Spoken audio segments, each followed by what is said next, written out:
And we are live with the fourth match in this year's Speed Chess Championship, the Masterclass Speed Chess Championship. With me right alongside me, it's good to have you back, buddy, is the one, the only Grandmaster Robert Hess. Are you ready for Grishuk versus Rapport? Danny, you know when you're my co-commentator, I'm always ready to both make fun of you and suggest better chess moves than you do. Well, that's exactly why we have you here. They've needed a Grandmaster in the show, and Robert is back to remind everybody exactly what it is that we are here to do. We're here to have a great time talking about a couple of awesome chess players as they impress us with their moves. We have Alexander Grischuk, former World Blitz champion, known to his friends as Sasha Grishuk. You can see his pedigree right there. Currently ranked number 3 in Russia. In the world, he's number 13. But he's taken on the young upstart Grandmaster Richard Rapport, who is known around the world for his fighting chess. Robert, anything else to add about these players, about the exciting chess we're about to see? Well, I mean, Grishuk's been on a tear recently, honestly. He's been performing really well in classical chess. He's, of course, a formidable opponent in speed chess. And Richard Rapport, always dangerous. You never know what he's going to play, 1B3 or whatever it may be. But I'm just excited for the action to take off. Yeah, me as well. Now, before the action does take off, one thing that we'd like to do is give a quick shout out to our sponsors and those who make this possible. Masterclass, obviously everyone knows the big news, Robert. They collaborated with Garry Kasparov to produce really his first ever online chess lesson. What I hear is that it's going to be Garry Kasparov breaking down chess like he never has before, both from the basics up to some pretty advanced stuff, including revealing some opening novelties. We got a quick promo to play, and then the show is going to kick off. So without any further ado, let's let everybody see the commercial that's been circulating the webs, but remind them why they should go to Masterclass/chess, either during this show or right after, and make sure they sign up for Garry Kasparov's course.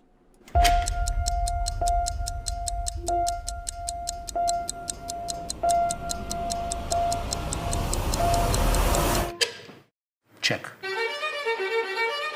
Chess is a game of unlimited beauty, but it's not just checks and attacks. You have to be creative. I'm here to share with you my knowledge of the game of chess, but I'm trying to come up with the comprehensive picture that will be helpful for you to become a better chess player and even a better decision maker. Let's cover it. King g5, king c2, king f6, king b3, king e7, king c4, king d6, king b5, king c7, king a6. Boom. White lost, yes? Queen takes, then knight f5, and it's a double attack. Skewer and attraction, and it's mate. What an amazing mate. How can we prevent this rook from stopping our pawn? Let's pause. Stop the video and think.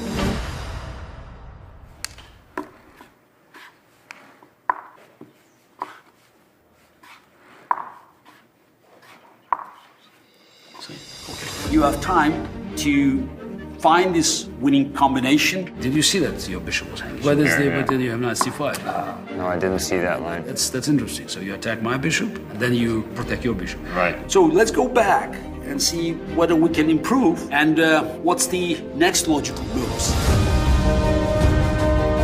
It's about coming up with new ideas, challenging your own excellence. You find your mistakes, next time you have to do better. I've been thinking about a few ideas that I never used. The one I want to show, it's another sacrifice. I like sacrifices. And it's one of my favorite openings. So just let's have a look. We cannot waste time. Time is precious. If you don't feel that the game can unleash your creative potential, then you're already on the losing side. And it's not about winning or losing, but of course at the end of the day, it's about winning or losing. I'm Garry Kasparov, and this is my Masterclass.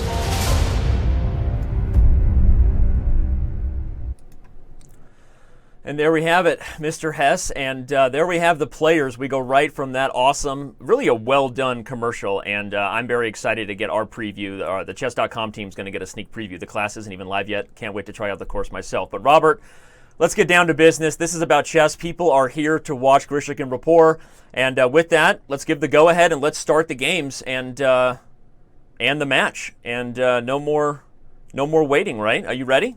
Yeah, absolutely. And it looks like a chess 960 game has appeared on the board. Which is actually not correct, right?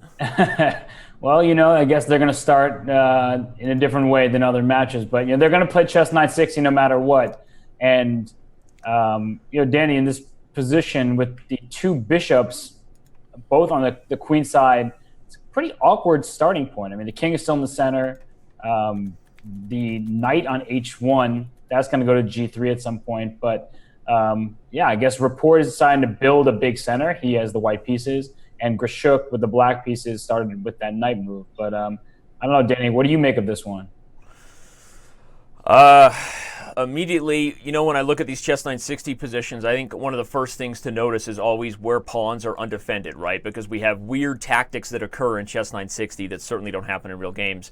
So you watch out for pieces like this on the diagonal, reminding the fans that they don't know these chess 960 positions to start. So that's one of the cool things about this, is they're sort of hit with a position they've never seen before. Although this is eerily familiar to the one that Grishuk took Levon Aronian down in last year's Speed Chess Championship with tactics on an undefended pawn on the H-file. Am I right? Am I remembering that right? You had the call right there with me. Yeah, that definitely rings bells for me. I think you are right. That it is a very similar starting position. Not the same, but similar. I agree with you. The first thing I would notice is what pawns are unprotected. But then I can't help but look at these bishops on the queen side. And White's bishop on a1 is totally buried. It's like the start of a big pawn chain.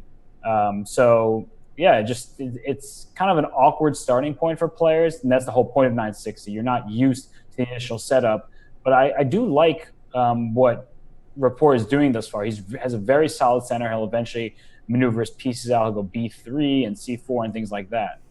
Yeah, usually White has a small advantage, and I think in a lot of 960 positions, it's one of the things we work hard to do, is find positions where that advantage is not really that much bigger than classical chess, if we can. But I also agree that it feels like White's ahead a little bit of a tempo. Black has chosen to play b6. That's one dynamic difference compared to what White chose to do with c3, right?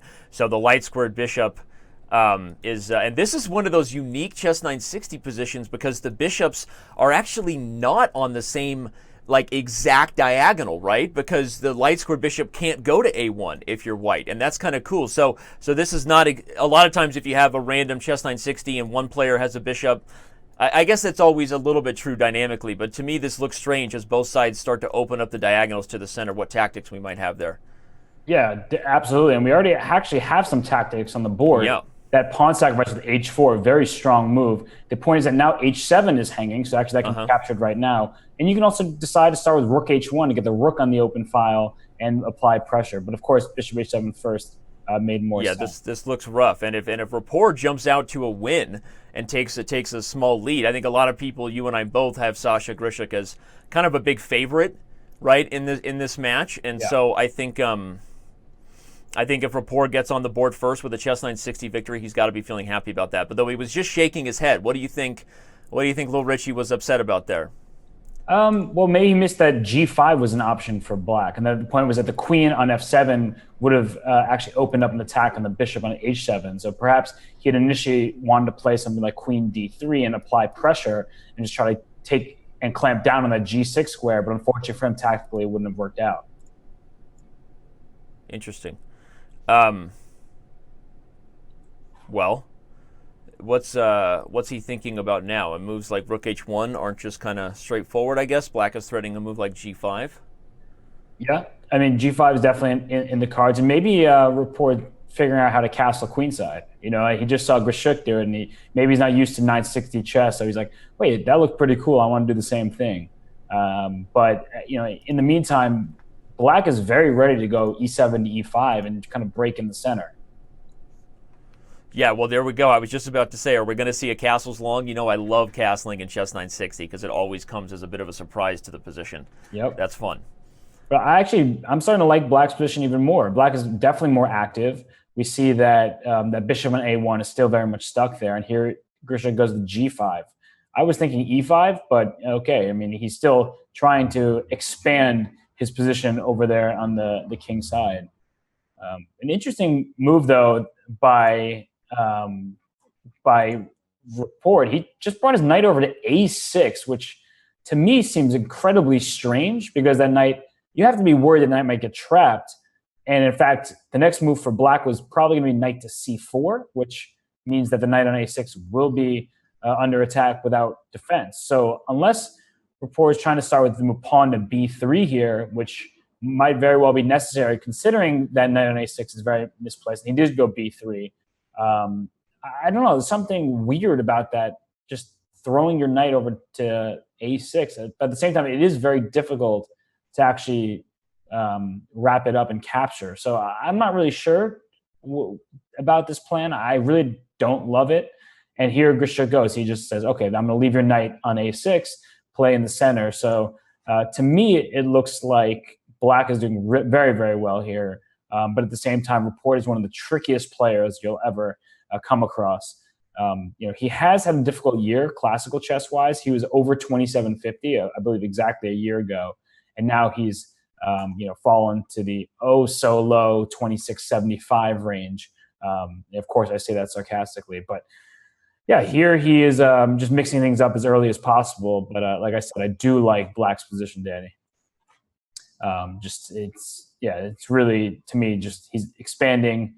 That knight on a6 has no future to speak of. It is restricting Black to an extent, but yeah, I'm really liking Black's position just because that knight, I think, really is just too offset and makes it very difficult for White to continue because the queen will always have to defend that knight over there on a6. It makes you wonder where he went wrong. I mean, now you see, we go back to that initial moment where Richard was shaking his head, right?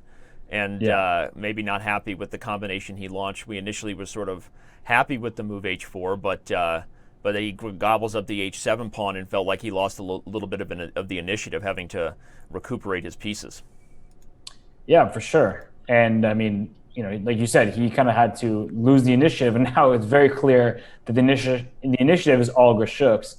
And already White has to go queen e2 as he just played because he couldn't afford a queen exchange because that knight on a6 is under direct threat. So, okay, there's going to be a fight for the f file. And Black actually has to be careful now not to allow any light square checks. He did go queen d7, but there was a little bit of an issue. Like, let's say that bishop on c2 somehow snakes around to d1 and trying to get over there to that c8 h3 diagonal. But no, I mean, I really just love Black's position. I can't say it enough. Yeah. No, and now it's become, this is a very, it's not exactly normal chess, right? This wouldn't be a very probable position between two guys like this. Although one fun note we had actually from the one and only Mike Klein Stat Guy said that Richard has actually played the move 1b3 35 times in OTB chess. So this is almost close to home for him in regards to a Chess 960 game, having a Fianchetto bishop there on the queen side. And we'll see how this carries over to classical chess, but if this turns around and Grishuk actually gets a win as Black in Chess 960, I don't know what our all-time records are in Chess 960 for White, but I remember, look at that tactic, immediately cutting off the queen's protection of... it's getting hectic now because lots of captures in the center. I think the idea was to go bishop a6, but at least for the time being, White always has the resource bishop b3 to defend. Right. Well, here comes bishop a6, and we're probably going to see bishop b3, but one of the issues is that if this pawn is captured, and some lines the a4 pawn falls... Right. So knight d6 is actually probably a good move, Danny, just for the same reason that you were... rook lifted. Wow, even nicer, maybe. Yeah, I agree. Knight d6 would have been a nice way to gang up on these pawns, everybody, based on the pin. But rook to h6 that's full board awareness, right? Looking for an opportunity to swing this rook over to the queen side with nasty intentions. I'm liking Black more and more, just like you. Yeah, and now actually rook b6 can be a pretty big threat. The problem is that the bishop on b3 is overworked, right? That's a very common principle in chess. That bishop needs to defend c4, but also a4 at the same time. And now rook b6 might be extremely powerful just because where is that bishop going? And here it's played. Yeah, here he goes. Rook to b6, and if a2, okay, you can't take the a4 pawn immediately because this knight here is hanging with check. Right, that is actually unfortunate.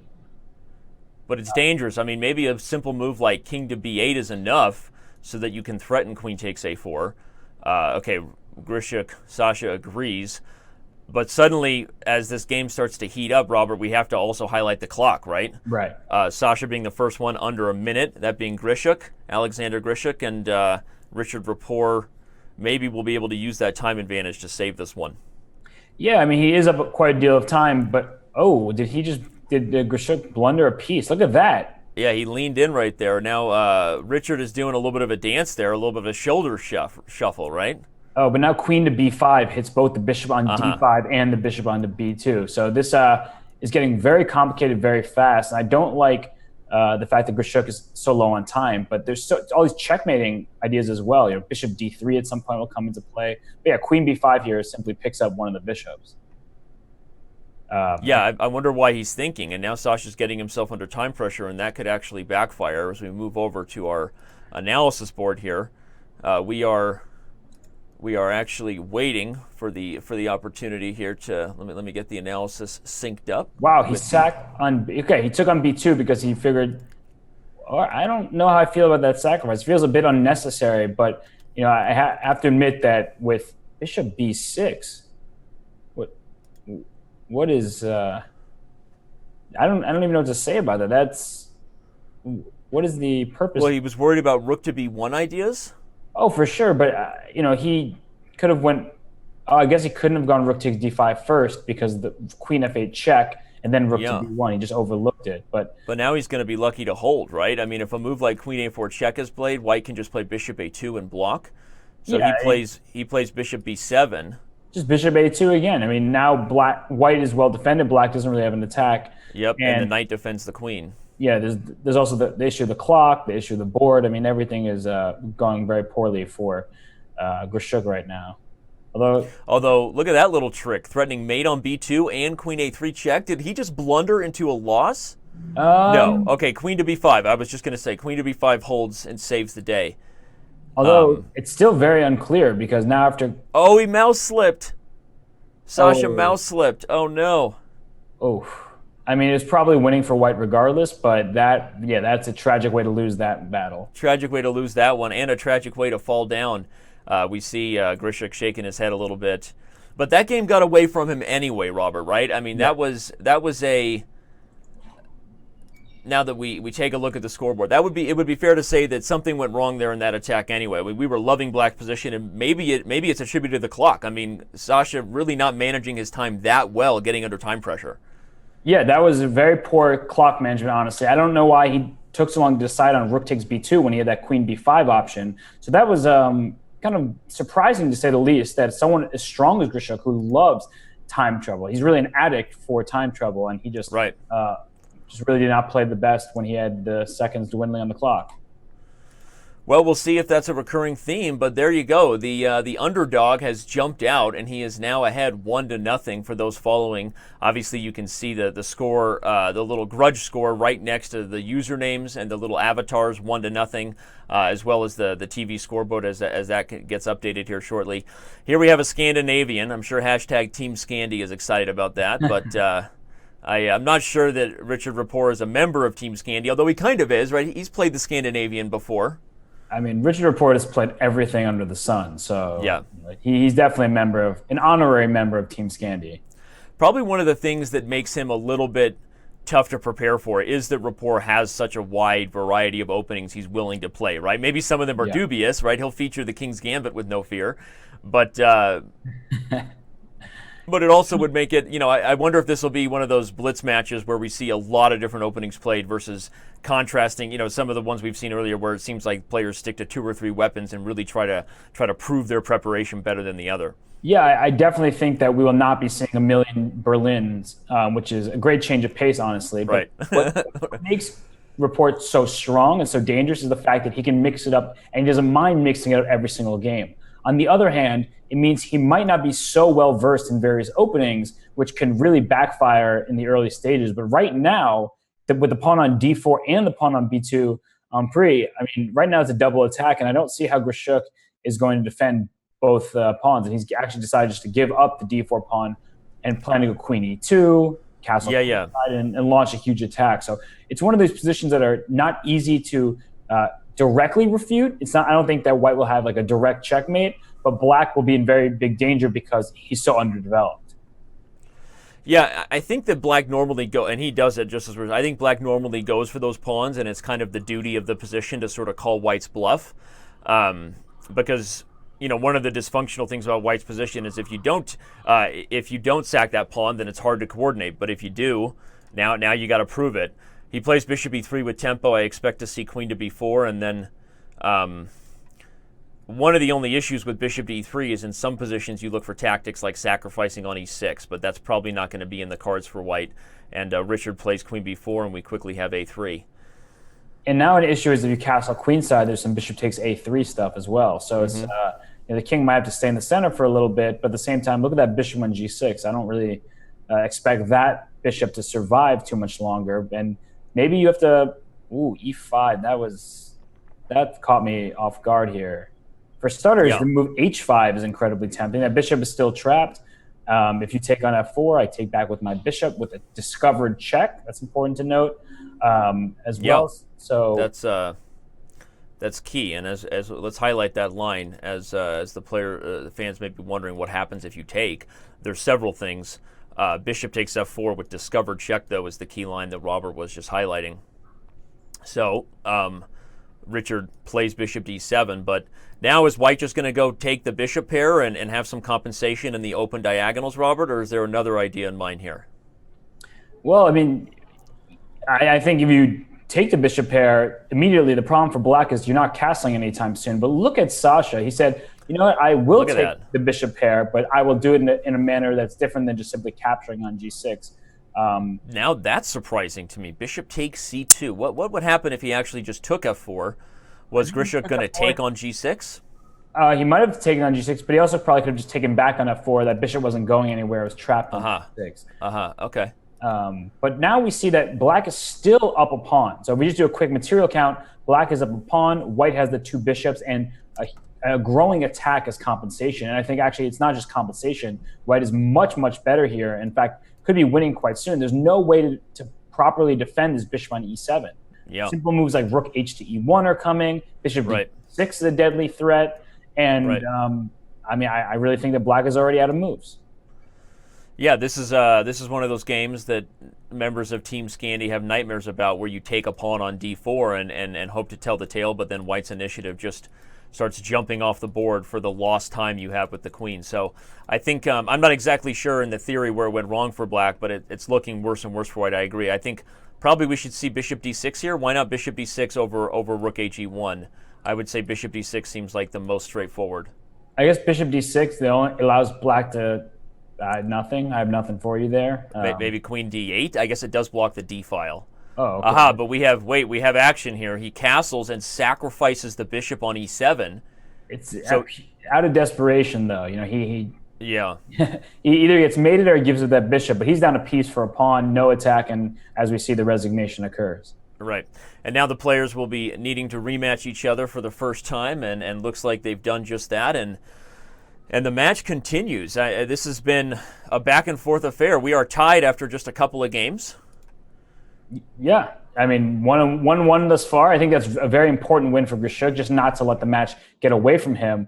He is admittedly the stronger player, and as I said, I do think that he's the favorite in the match. But what makes Rapport so difficult to judge is, we really haven't seen that much from him. He's only 21 years old.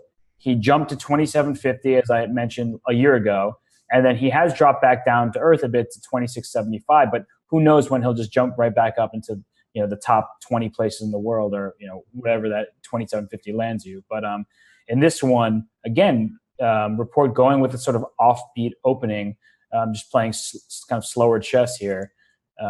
So Grishuk has kind of a lot to deal with. Yeah, a London Tory Collie stuff. We haven't seen a lot of that since Dmitry Andreikin's death match, where he really put on a show over Lequang Liem. But this is a popular blitz opening, I think, for many, because it's an easy one for White to get structures that you're kind of familiar with. And I think this is going to be a theme, right? This is the third different opening we've seen. Rapport is going to bounce around. He's known for wanting to play lots of different stuff. And so we'll see. Maybe he finds a sort of chink in Grishuk's armor and then decides to stick with something. But kind of a strange approach to take back on d4 with the c-pawn, Robert. You normally don't see that unless the knight can fill the c3 square.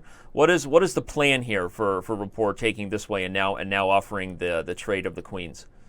Yeah, I don't think that it actually does white many benefits, but you don't like to keep the symmetrical pawn structure often in these lines. Like you said, after pawn takes d4, often white prefers to play e takes d4 and make the asymmetrical pawn structure, try to build an advantage based off of that. And here, I think the position is just level. The benefit to white is that the c file can already be controlled. Rook to c1 is coming quickly. If you can kick that knight away from e4, then you can bring your pony into c5.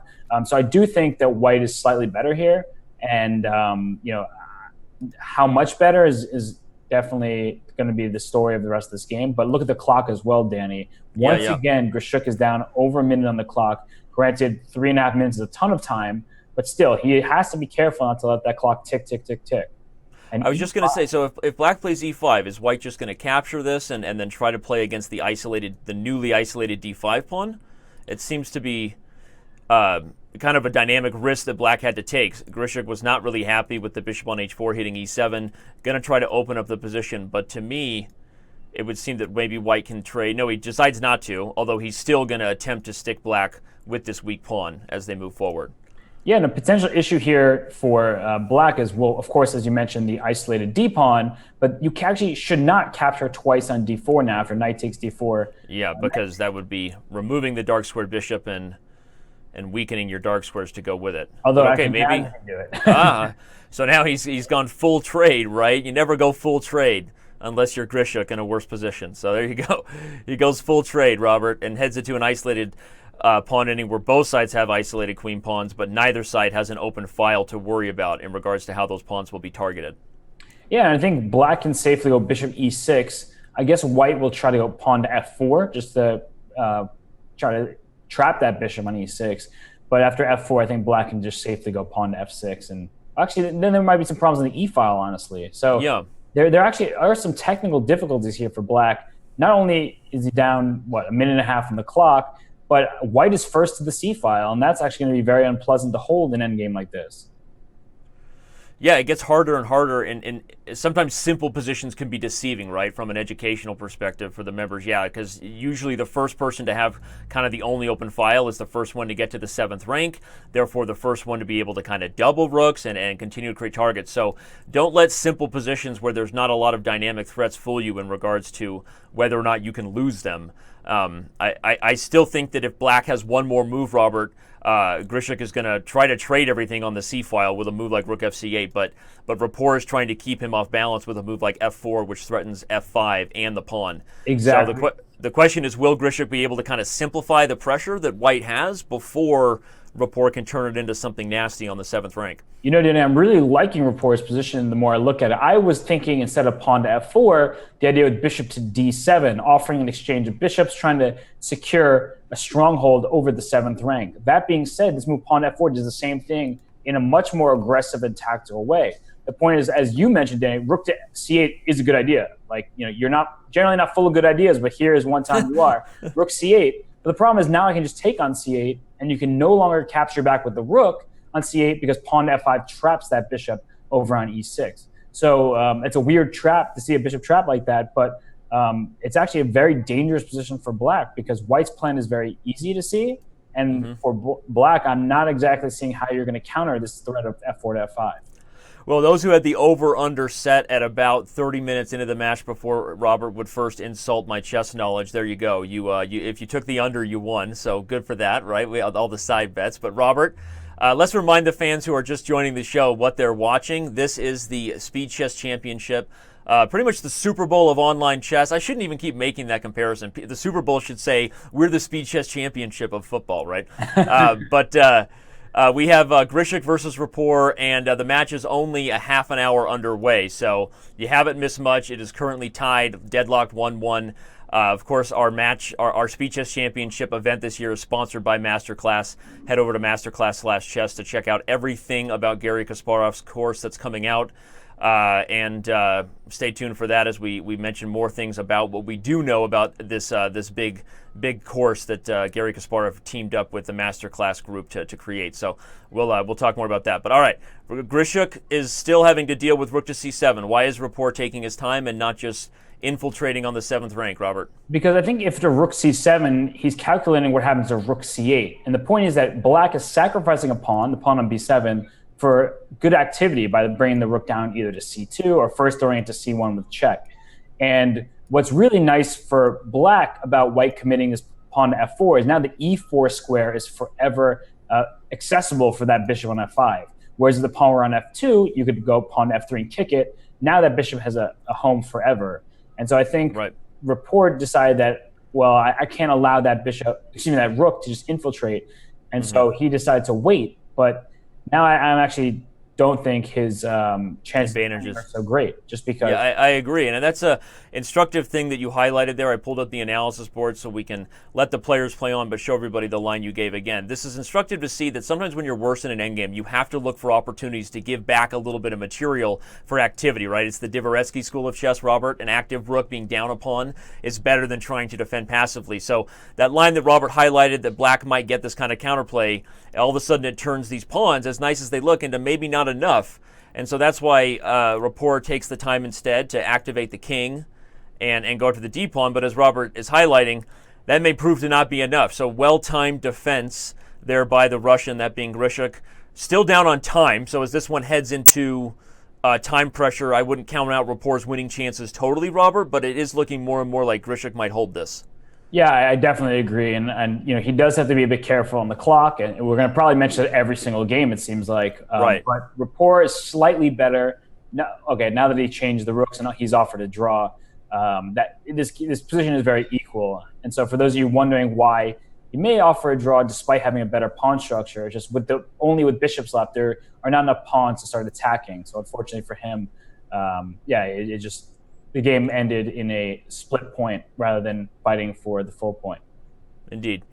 All right, well, our next opening that we haven't seen yet, now we have a hypermodern, a Pierce, depending on what you like to call these things, but the allowance of e5 means we are going to once again get a slightly unorthodox position. This is fun, Robert, right? We've seen death matches with, as you said, a ton of Berlin theory and #snoozefest, right? This is like, how often would you be able to tell a beginner that putting a knight on h5 is okay, and hey, don't worry about it because you're going to be able to undermine the center and not worry about tactics on f7. This just looks like something crazy is about to happen. Yeah, and something crazy might very well happen soon, and I don't know how necessarily okay it is. I mean, it's not losing, but we did see Magnus Carlsen lose that game to, I believe it was Mickey Adams in the Olympiad several years ago. That's not to say that the opening was at fault, but it definitely didn't help his chances. But look at Rapport. He's fianchettoed his knight. So, fianchetto is when you get your bishop, you go g6 and bring your bishop to g7. Instead, he decided to fianchetto his knight, which is actually acceptable here, simply because white does not have the time to just start bombarding the king side, pushing his pawns up there. And this trade that we just saw with the bishops is a very important one to highlight. Normally, we love having two bishops on an open board, in open positions. Here, the position is very, very closed. So Rapport had no qualms about giving up his bishop, his light sword bishop, which would have been entombed by his pawn structure. And just trade it off for the knight, and now he's going to use his knight and try to break through. C5, of course, is a natural plan of action for black.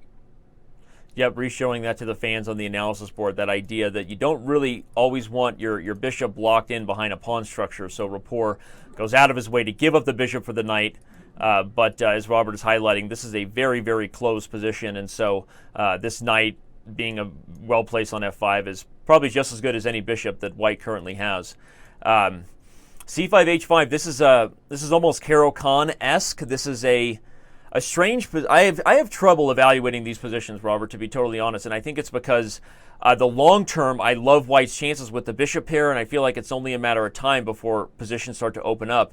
But in the short term, it feels like black is the one with all the play and the pressure against targets like on d4, and white doesn't have a clear plan. What can you teach us about this position here? Well, actually, I think the last thing you just said is the most important one. That lack of a plan is very difficult for chess players. For engines, they're fine shuffling their pieces back and forth and coming up with a strategy, 12, 16 moves down the line. Humans, we get impatient. So it's very difficult to play as white and not try to break through. Now, however, white is about to break through by going c3 to c4. So this position may not actually register exactly what I was about to say, just because white has a clear plan now. I think black rushed a little bit. But in general, I would say that despite knowing that your position should be better, it's very often difficult to sit patiently and wait. So I think that was White's. That was, in fact, Black's best plan was to do the same and say, you know what, if you're going to be better, prove it. I'm going to sit back, relax, and just be solid. Instead, Rapport got a little bit too ambitious, and now he's going to pay the price just because you look at the light square diagonal now. Well, he just decided to give up his d-pawn, and I think this looks very bad. I agree. It's like everything we were just talking about from the perspective of favoring Black about, White not having a plan, Black should keep the position closed. It all sort of changed the moment Rapport played this move c5 and allowed Grishuk to undermine and open the center. I mean, when you give your opponent the bishop pair early, that's exactly the kind of thing White's going to look for. So I'm surprised by Rapport's approach here, and I feel like things are turning around quickly, and all of a sudden I'm asking questions like, where's this king going to find safety on e8 as the position opens up? And you got to pick your poison, which diagonal you're going to let me dominate. So c5 just seemed like a blunder there by Rapport. Yeah, it was not a particularly good move, to be honest, but there are a lot of tactics in the air right now. For example, knight takes f3 with check is a pretty devastating threat because the bishop on b2 is under attack.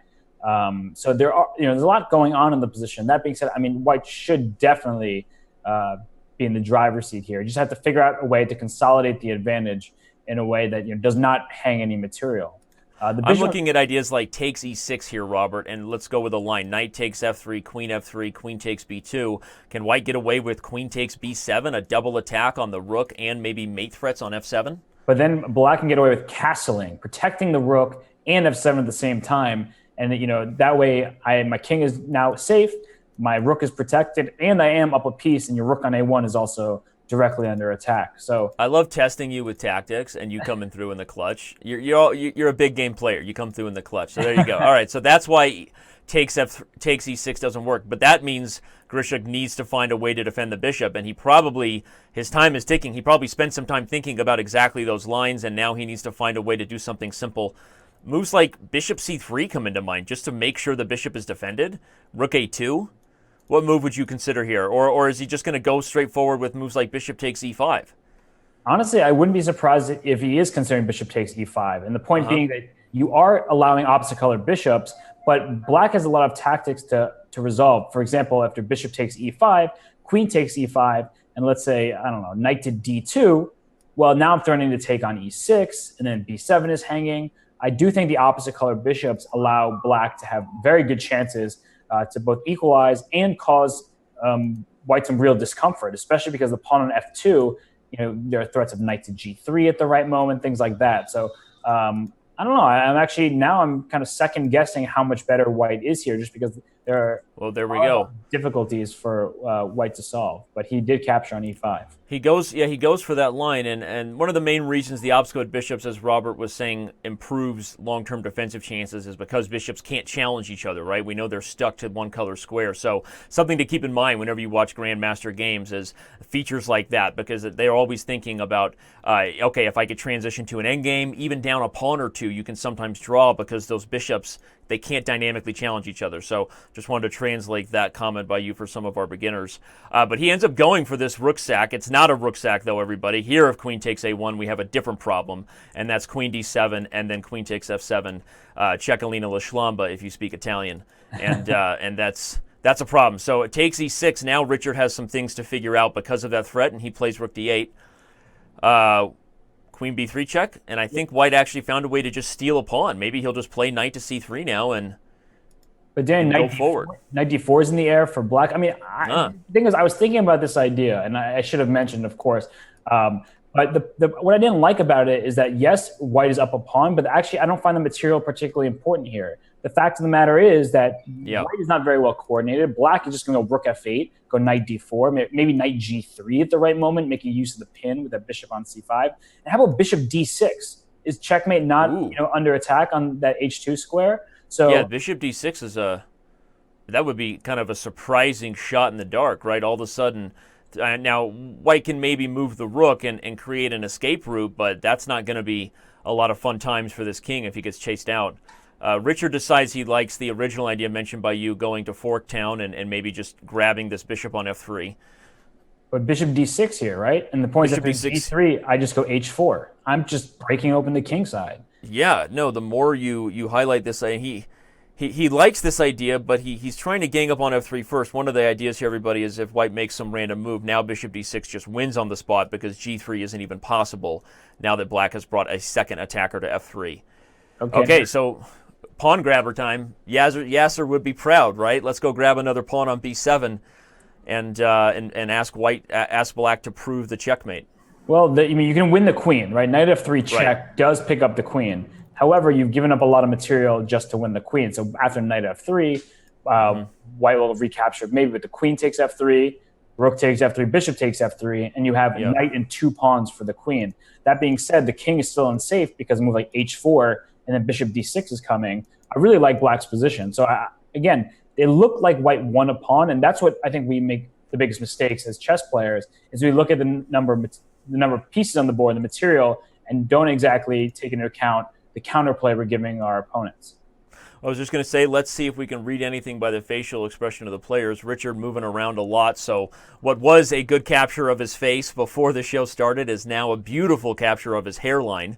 Looks like he's got a pretty healthy scalp there, Robert. A pretty decent, right, no receding hairline. So that's good to know that Richard Rapport has a healthy set of hair on top of that forehead.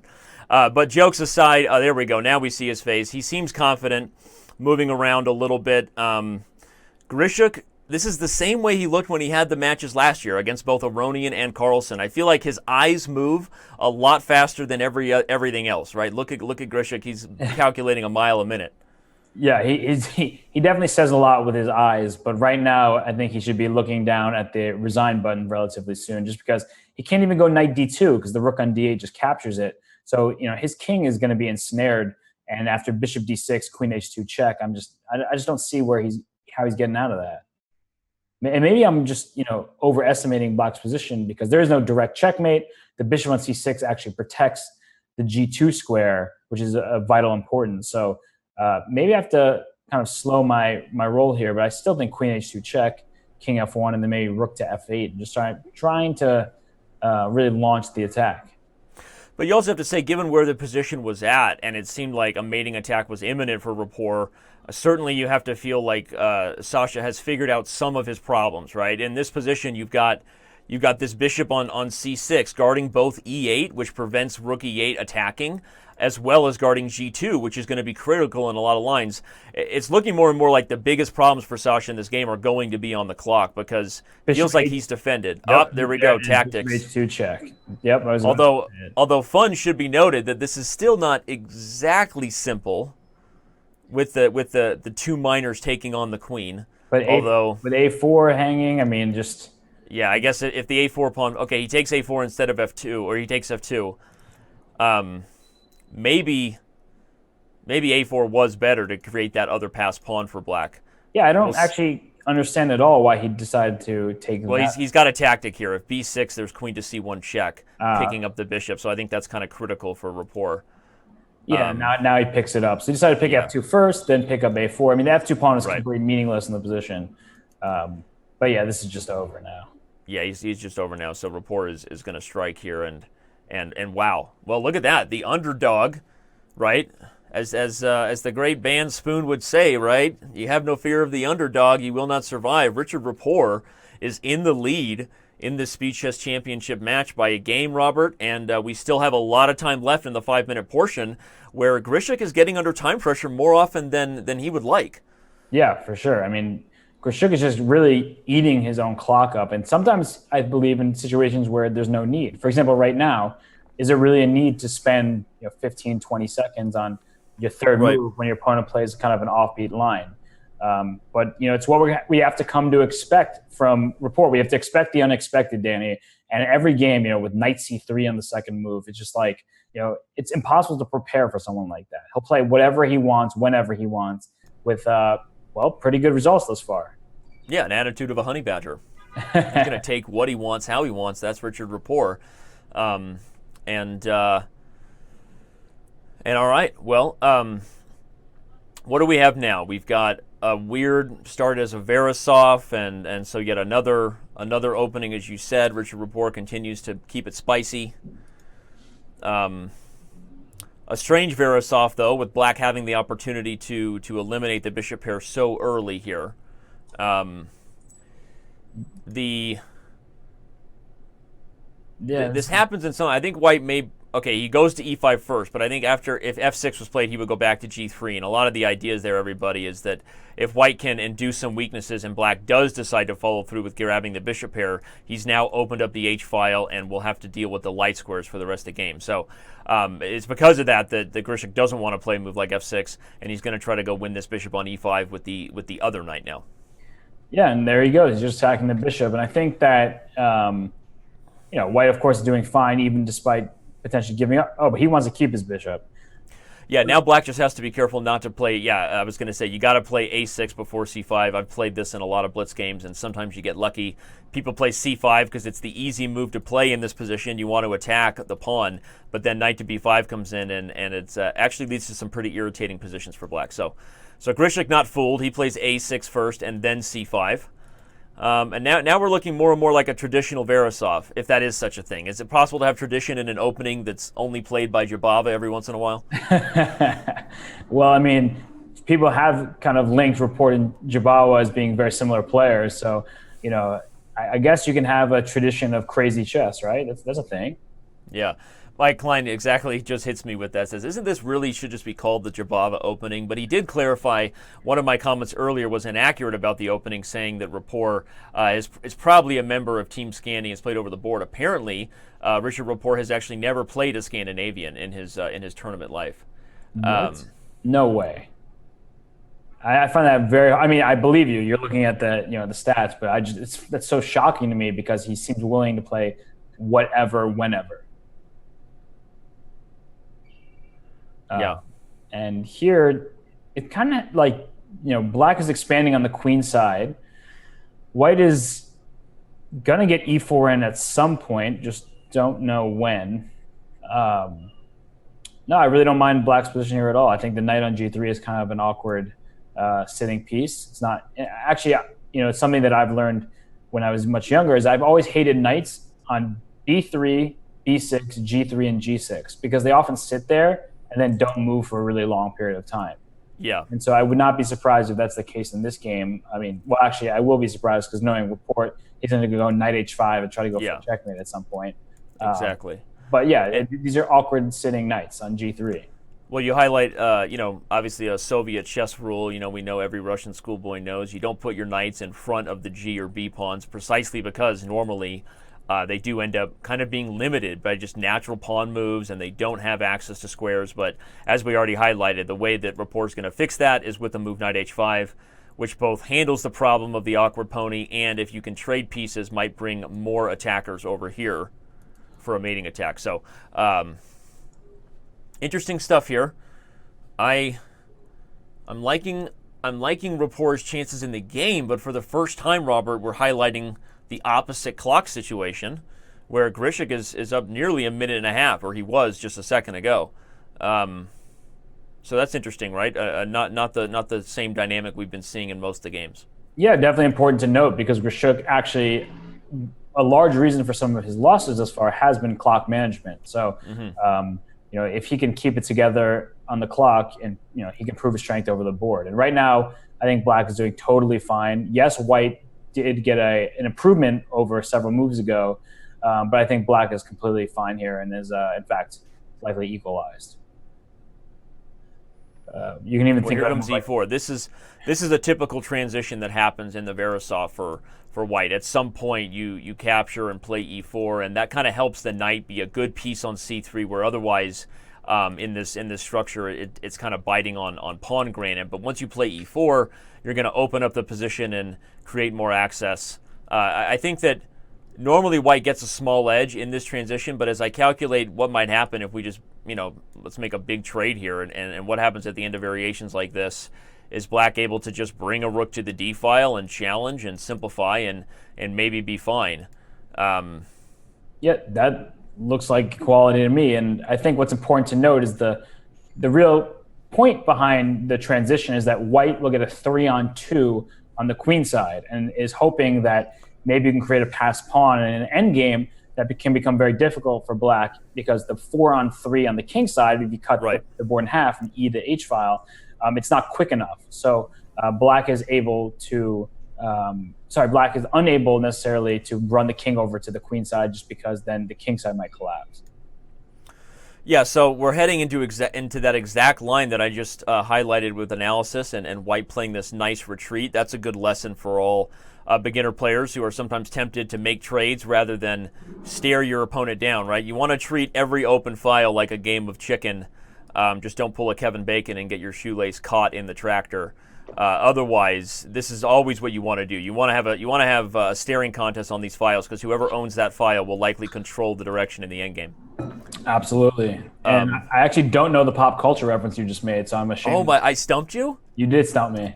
You know what? Just like the over/under was, when would Robert first have the shot at Danny? That's the first over/under of when will Danny stump Robert pop culture. That's a Footloose reference, buddy. Come on. Oh, I'm disappointed. Come on. Honestly. You should know that. I am very disappointed in myself. Isn't that where we first hear that song? Like, I need a hero. Yeah. That's the Kevin Bacon mistake. Get your shoelace caught in a tractor. Everybody's done that. K-Bake is only one of many who's gotten his shoelace stuck in a tractor. So, all right, what's happening now? That's definitely not K-Bake. Yeah, that's not a thing. You can't say that. I can say that. Why not? I mean, everybody deserves a nickname. Yeah. All right, well, we're getting a rook ending. Unfortunately, with that usually comes less winning chances for those of us who want fireworks. But white has a slightly better king, and the 3-on-2 is, in theory, supposed to be a faster pawn majority than 4-on-3. But I mean, okay, best all things considered, this is probably supposed to be a draw with best play. How would you evaluate, or what tips would you offer players wanting to learn about rook endings here? Yeah, I think as I was mentioning earlier, what's important to note is, again, you cut the board in half, right? So 4-on-3 on the king side for black, 3-on-2 on the queen side for white. Generally speaking, it's easier to create a pass pawn on the queen side because the kings are in the center. So it's very difficult for black to just create a pass pawn because the white king is so well placed. White, on the other hand, let's say all the rooks get traded. If we can just imagine the board without rooks, right? White will be able to go king d4 and pawn to c4 and make a pass pawn that way. So very direct plan.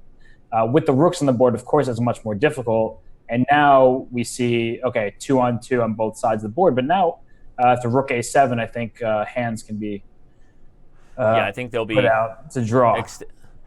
They'll probably be extending their hands soon unless they decide they want to work out some nerves. Sometimes players do that, right? We know Hikaru is definitely one who wants to play it all the way to the end, and partly because we know that he has, the fastest mouse in the Western Hemisphere, right? And is always willing to get under time pressure and try to flag somebody, that being Hikaru Nakamura. But I don't know. Will these players play it out as well? I mean, they certainly could. And now if you're looking at it from Grishuk's perspective, it has transitioned in some favorable way for black, right? Suddenly black is the one with the clearly better king, and as long as he doesn't have to trade here, like if he can get, okay, he does.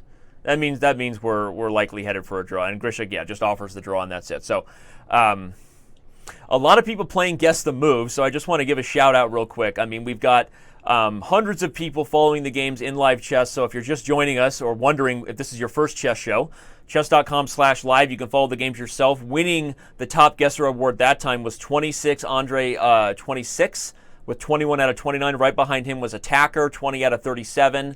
We got some well-known names there, including Bad Dobby Fisher. He was playing. We got all kinds of members in there playing Guess the Move. So have some fun.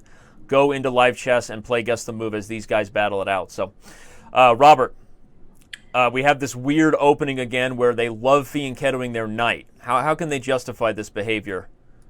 Yeah, again, you got at least you get the light square bishop outside of the pawn chain, which means that you're not going to deal with a very passive piece. That being said, last time we saw this happen, Rapport became overly ambitious way too soon. Whoa, h5, not the move I was expecting. A perfectly reasonable move because the point is after h takes g4, h takes g4 with the open h file, the knight doesn't have safe space to run to it, so the queen will come to h4 and there will be checkmate. So h5 does not actually really sacrifice a piece. And yeah, I think, you'll still end up taking on f3. That bishop won't stay there forever. But back to your original question, you get two knights versus for black versus the bishop and knight combo for white. So the two bishops are in white's favor, but it's a very closed position. So if Rapport decides to kind of sit on his hands and not play so quickly as he did last time, he'll be able to solidify his structure and not suffer like he did last time. Well, though we should note that he actually went on to win that game, if you remember, despite the aggressive breakthrough with c4. That was the game where he eventually won white's queen.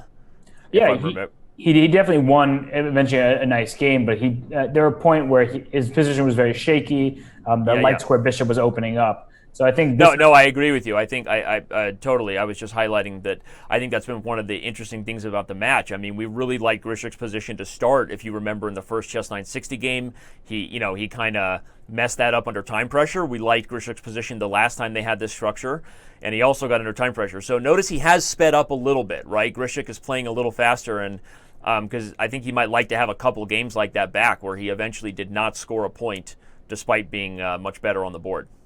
Yeah, and he is playing much faster, and I think his position actually is very easy to play now. The point is that black has nothing going for him over there on the king side. Like, you can put your queen on g5 and do whatever you want, but there's no attack to speak of. White is very well defended on that side of the board. And a move like f6, whoa. And before his play, I was going to say a move like f6 might be necessary to break open the position, but at the same time, white will try to go knight to d3, and as he did play, and I mean, the pawn structure actually favors white, to be sure.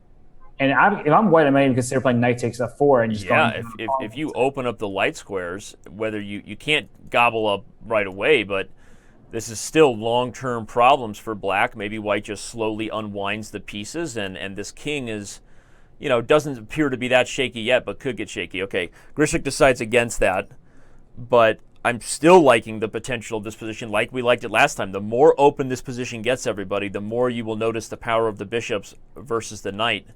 And don't turn your back on this king becoming a target later on here on g8. And whoa, I love that. That's our second time we've seen the elevator rook lift. Hashtag Larry Christensen, eat your heart out. That's pretty awesome. Yeah, and right now, the rook lift is trying to swing it over to g4 and attack the king side, but you do have to calculate because the pawn on a5 right now can be gobbled up. And I don't know, it's actually becoming a bit double-edged because if black can capture that pawn safely and then bring the knight to c4, for example, and he does take it, he picks up the gauntlet and takes it, I don't see an attack for white. You can put your rook on g4 all you want, but then what? I don't know. I guess in blitz I just get a little bit, you know me. I think I get excited about a rook lift and I ask questions later. Well, actually, now that I asked the question, what next? Bishop d2 to g5 looks pretty tempting.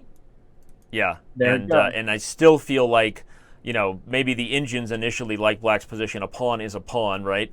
No matter what, but this just feels scary. Well, watch out, Danny. The point of queen b6 is not to attack b2. Knight g3. I see it. And everybody, look at that, right? Full board awareness from the queen. She pins this pawn on f2, so there's threats of a fork, which may or may not still be that clear, right? It's okay, as long as the knight isn't attacking the queen, like if white played something like queen to d3, by the way, that would just pin the knight to f5 because then g6 is a problem. Right. So I kind of like queen to d3 here, but this position could get very messy. If you found a way to open up the position as white, you'd love your attacking chances against the king. So Grishuk is taking his time to think about just that. And queen d3, the problem with that is you're actually no longer protecting e5. So if the queen d3, black can think about going knight to c4. So he went bishop g5. Okay, he goes for it. Yeah, I mean, this is what the doctor ordered. I think he's going to meet knight g3 with queen to d3, Robert, hitting g6. But okay, well, there's threats after that. Like if knight takes f1, rook f4 check is almost winning on the spot because of g6. Yeah, you're right. I mean, there's a lot of tactics in the air here. All of a sudden, bishop f6 and the mating net is on. So Richard recognizes that and doesn't fall for the knight g3 trap. But yeah, Danny, you make some good suggestions sometimes. But now, what about knight g3 here? Exactly, knight g3 is played because now queen d3, knight takes e5.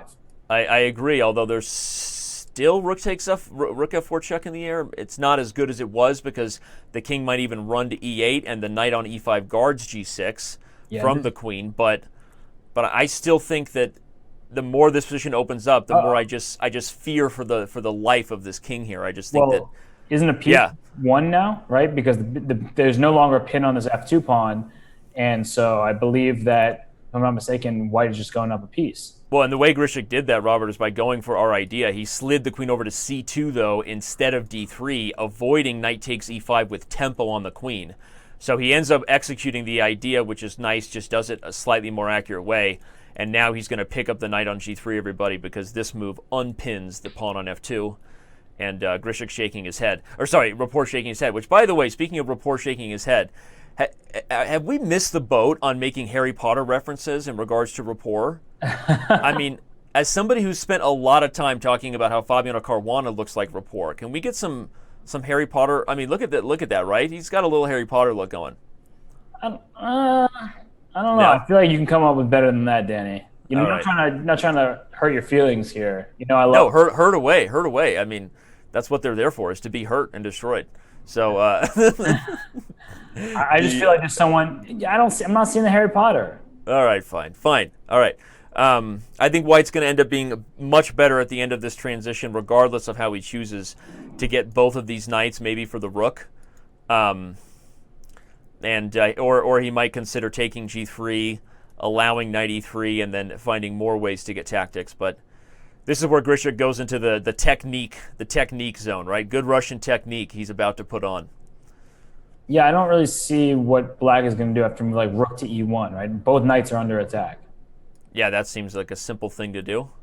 Okay, this is obviously good enough as well, right? After knight takes f1, just take back. You have a bishop and queen versus two rooks. Right.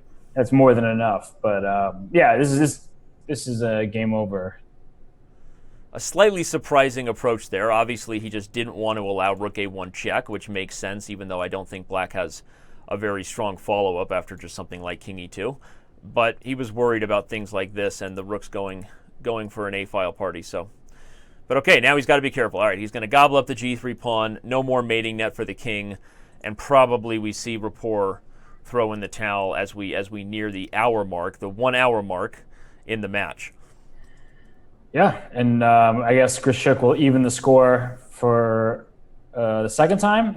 I guess he won the third game, if I'm not mistaken. So he's back to level. I think that still bodes really well for Rapport. I just feel like I remember last year when Grishuk played Aronian, they both were a bit shaky in the 1 minute, and definitely when Grishuk played Magnus, right? That was when Magnus just obliterated Grishuk. So as the time control gets shorter, I'm a bit more concerned for Grishuk here. And so I think Rapport has done very well to prove himself a worthy contender.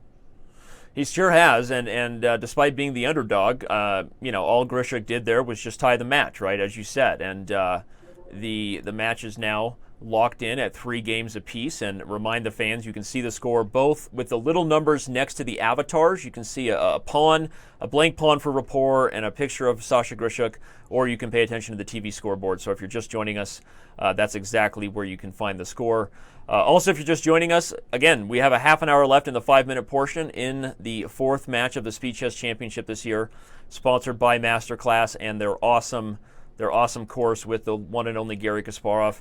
He goes over everything, tactics that we'll see in this series of games here, Robert. Deflections, attractions, double attacks. He goes over, I've never seen a world champion teach basic tactics like that, so I'm really curious to see how that works with Kasparov doing that.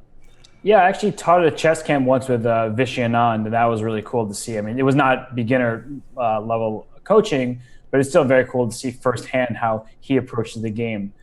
So yeah, it's definitely going to be a worthwhile thing, and especially with Garry coming out of retirement to play at Sinqua Cup, Rapid, and Blitz, it's a pretty exciting time in the chess world, and particularly with respect to Garry Kasparov. It's an exciting time for everyone in the month of August, right? I mean, we've got this match, we've got several other Speed Chess Championship matches. If you don't know the schedule, just go to chess.com/TV and click on schedule. But this is unfortunately the only match you and I are hosting together. You're doing some traveling toward the end of the month. But, yep. All right, so talking about the chess here in Grishuk versus Rapport, we have is this the first time we've seen a repeat of the London, or did we saw a Verisov repeat? Yeah, and this is not a London because he actually didn't start with Bishop f4, but it does look that's like right. He started with Bishop g5. So it kind of is very similar tendencies to a London, and so I think Rapport continuing up his relatively fast-paced play and just trying to get a position, avoid theory. Grishuk, as you said, he's really done a great job of speeding up. He's done well to instead of going in the tank and thinking way too much early on. He's been keeping his time relatively level. So I was just gonna say one of the main ideas for black is exactly what you see here against the London, where white has created this sort of stronghold on the dark squares. Everybody, black is looking for his opportunities to get e5 as soon as he can. That's the best way to open up this bishop and challenge white's stronghold. So good note for everybody. What? Well, I don't know if he blundered might be strong. I think he definitely overlooked bishop to g5. He goes for the right idea, but as you said, yeah, he gains a tempo, and suddenly the d5 pawn is hanging. But let's, we have to calculate here because there's so many attacks on this d4 square. So, yeah. But I think the body language of Grishuk suggests that he miscalculated, right? He just raised his hand in frustration. I don't know if he was thinking about smacking himself on the head, but we hope not. Be nice to yourself, Sasha. But okay, I think the body language would suggest that you were right and I was wrong, Robert. Not that e5 is not the right idea for black, but here played a little too aggressively because the d5 pawn was hanging, and it looks like Rapport is going to get the better of this big exchange here. There's even some tactics that are awkward with the bishop on b7 with this knight on c6 being tied down. Yeah, and he went for this d3 move, and the point was after d takes e3, after bishop takes e3 back, the black queen is actually very oddly placed, and there's no really good square for it, so rook will come to c1 and put pressure on the c6 knight. Now for d3, he hopes that after a move like, let's say, well, queen takes d3 is just a blunder because knight b4. Right, fork. Is a fork between the queen and the bishop, but yeah, and the bishop also on g7 now is open up to the pawn on b2. So this is... he may have overlooked the idea, Grishuk that is, but his position looks pretty decent right now just because that pawn on d3 is actually a bit of a nuisance. Yeah, this is a weird position where if you had the computer running, it might just be announcing a better evaluation for some player because it sees the tactics faster. But looking at this, I agree. This just seems like a total mess. And now that this d3 pawn is poisoned because of this tactic you highlighted, that slows down Rapport big time. Yeah, but I think Rapport can just go... Oh, sorry, not Rapport. Grishuk, he went knight e5. I was going to suggest h6 to start just because that bishop on g5 is pretty annoying. I want to put my rook on d8.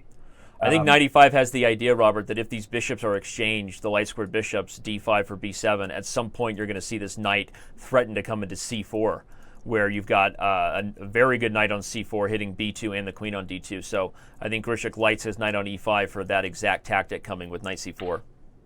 Yeah, absolutely. In fact, his position is just very nice here, and he really wants to go rook d8, but he can't do it with the bishop on g5. So I'm very tempted to just go h6 at the right moment, just kick it, and put my rook on d8, which indirectly protects the pawn on d3. It's kind of an X-ray defense, just because the knight on e5 currently protects d3. And it's very difficult for white to pick it up. But right now. Now he's probably going to go for your move. It seems like it makes sense to get that bishop away from g5 if you could hope to get a rook to d8, but I guess it's not that simple. I think he didn't want to commit like h and g5 and expose his own king. Right. So instead he would have e5, which still has the similar threats of knight to e4, and which picks up b2, right? So knight e4 now will win the b2 pawn because you have to capture back on d3. But this is, of course, much stronger. You're protecting the d3 pawn. If you go knight d4 now for white, it was an idea for sure. But now all of a sudden, knight e4 for black, and I'm starting to make some real progress, and that's a passed pawn. Yeah, it's amazing to see that d3 pawn survive the storm, right? He was way out of his league there, competing with the big boys. The pawn on d3, normally early extended pawns like that don't live to tell the tale. But Grishuk is making that happen, and the more the pieces come off, the more you just love black's position, right? Yeah, knight g5 now is a tempting move, right? The point is that I'm trying to remove the guard of your bishop on e5, and after knight g5, you capture on g5, I take on e5, and I have this very nice bishop on the long diagonal, and it's actually very difficult to corral that pawn on d3 and capture it. So knight g5 is a move I would highly consider here if I were Grishuk. Probably we'd see a big exchange with white taking g7, black taking f3. But if we did get a big queen exchange, in the end, the rook ending is also better for black because this passed d pawn is so strong, and black may end up getting the c file as well. So So I like knight to g5. Grishuk is calculating. He slipped back to being lower on time. We haven't seen him do that for a couple of games, but I think it's because he smells blood, right? You can tell he smells blood because he's leaning up in his chair, Robert. He's got that. Then he just peered into the camera. What is he doing there? He's giving us a little bit of the Grishuk evil eye. I like that. Yeah, and he decided not to go for knight g5. And what he was doing, this is actually very instructive to everyone watching, is he was actually just trying to evaluate 15 moves down the road. Mm-hmm. How can he optimize his winning chances? So instead of going knight g5 and making a better ending, he decided that he's going to keep the queens on the board and use his d3 pawn to apply pressure. Now he can go d2 if you'd like. And I'm not seeing how white is going to come close to coordinating. In fact, I actually would not go d2 yet because I lost queen e2 and then putting a rook on d1. I think just grab the c file, right? What? Maybe just grab the c file, or no? Okay, I thought instead of d2 he might play rook c8, but he doesn't.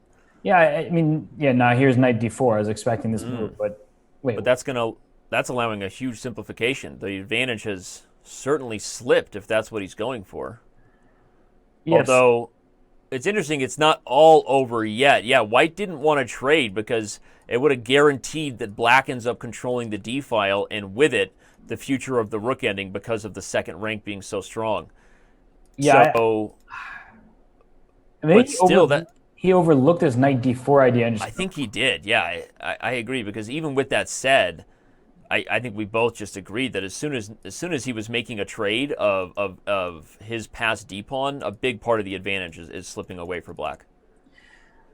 Yep, and now there's not really much of an advantage to speak of, honestly. It's just is Robert Hess at a loss for words? I'm almost there. I didn't understand why he didn't play knight g5. It just looks so promising. I mean, he must have overlooked knight d4 is my guess.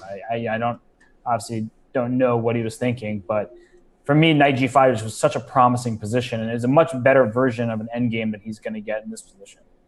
Yeah, the queens are dancing right now. Grishuk is trying to force the exchange, everybody, because it would improve his chances on the d file, and Rapport's avoiding it. Rapport's gonna try to basically trade off all of these pawns and just head to the dead drawn ending with 3-on-3. I think he feels confident that he can do so. You see from the head bob. You see a different generation. The younger players, he's listening to some music right now, confirmed and agreed that it was okay by both players, everybody, by the way. And Grishuk not listening to music while he's playing. So younger players, I think, listen to music more when they play blitz. Is that fair, Robert? The younger generation? Yeah, definitely. I mean, they're much more likely to be listening to some music, bopping their head around. I just wonder what he is listening to, right? We'll ask him for sure. We always ask. Yeah, but it's fun to take a guess. What do you think? Is he listening to some like Miley Cyrus pop kind of stuff? I feel like he's a guy who's into like some Drake. Like he's got some modern rap R&B going. I think he's got something like that going. I don't think it's today's pop hits. I think it's an album. I'm going to guess it's an album, like a particular artist. We'll see if I'm right on that. I wasn't sure I heard you correctly. I thought you said he's listening to The Fray. And I was Drake. No, I got you now. But first I thought you said The Fray. And while this position is going to be drawn, we can talk about The Fray for a second. I was like, what do you think? He's listening to like How to Save a Life over there? I mean, right, that wouldn't be bad. I mean, he is saving bad positions. So whatever happened to The Fray, right? They kind of disappeared. And suddenly One Republic just replaced them. I feel like The Fray and One Republic were actually secretly just the same band the whole time. But that's a whole nother conspiracy theory. All right, so Grishuk is still pressing, though. I mean, honestly, as much as we've said this is just an easy draw, we've seen crazier things happen. And Grishuk what he's doing with this move, everybody, is he's poking at the threat of doubling rooks on the second rank, which is not going to be fun. So the time pressure is ensuing a little bit, but Rapport's difficulties are going to be, how do I guard both the B and the F pawn as Grishuk pokes at both sides of the board? What do you think, Robert? Well, rook a5 here. The point is that the rook a5, black was going to try rook to f4. And then the problem for white here is that if you go rook f1, you lose the b4 pawn. If you don't go rook f1, you only can go f3 to save that pawn on f2. But by going f3, now there's some problem with the g2 pawn. Now, the rook would swing back to the c file, and the second rank becomes a nightmare for white. Although I'm not sure you can actually swing it back to rook c4, because then rook takes b5, and the rook comes over to g5 to defend. But the key here is that you have to see that black can make the move h6 first. Oh, wait, no, you can't. I'm lying. I'm mistaken, I should say. So I guess what Rapport is going to try to do is if rook f4, f3, and try to take this pawn on b5.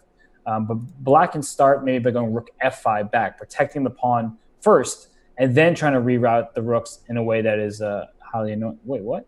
Well, he's got rook g5, your idea anyway. He's getting back just in time to guard the pawn, and he sits back. Yeah, the line you were highlighting there was interesting because the question would become, would white sort of sacrifice the king side for the queen side passer? And he decides to do it.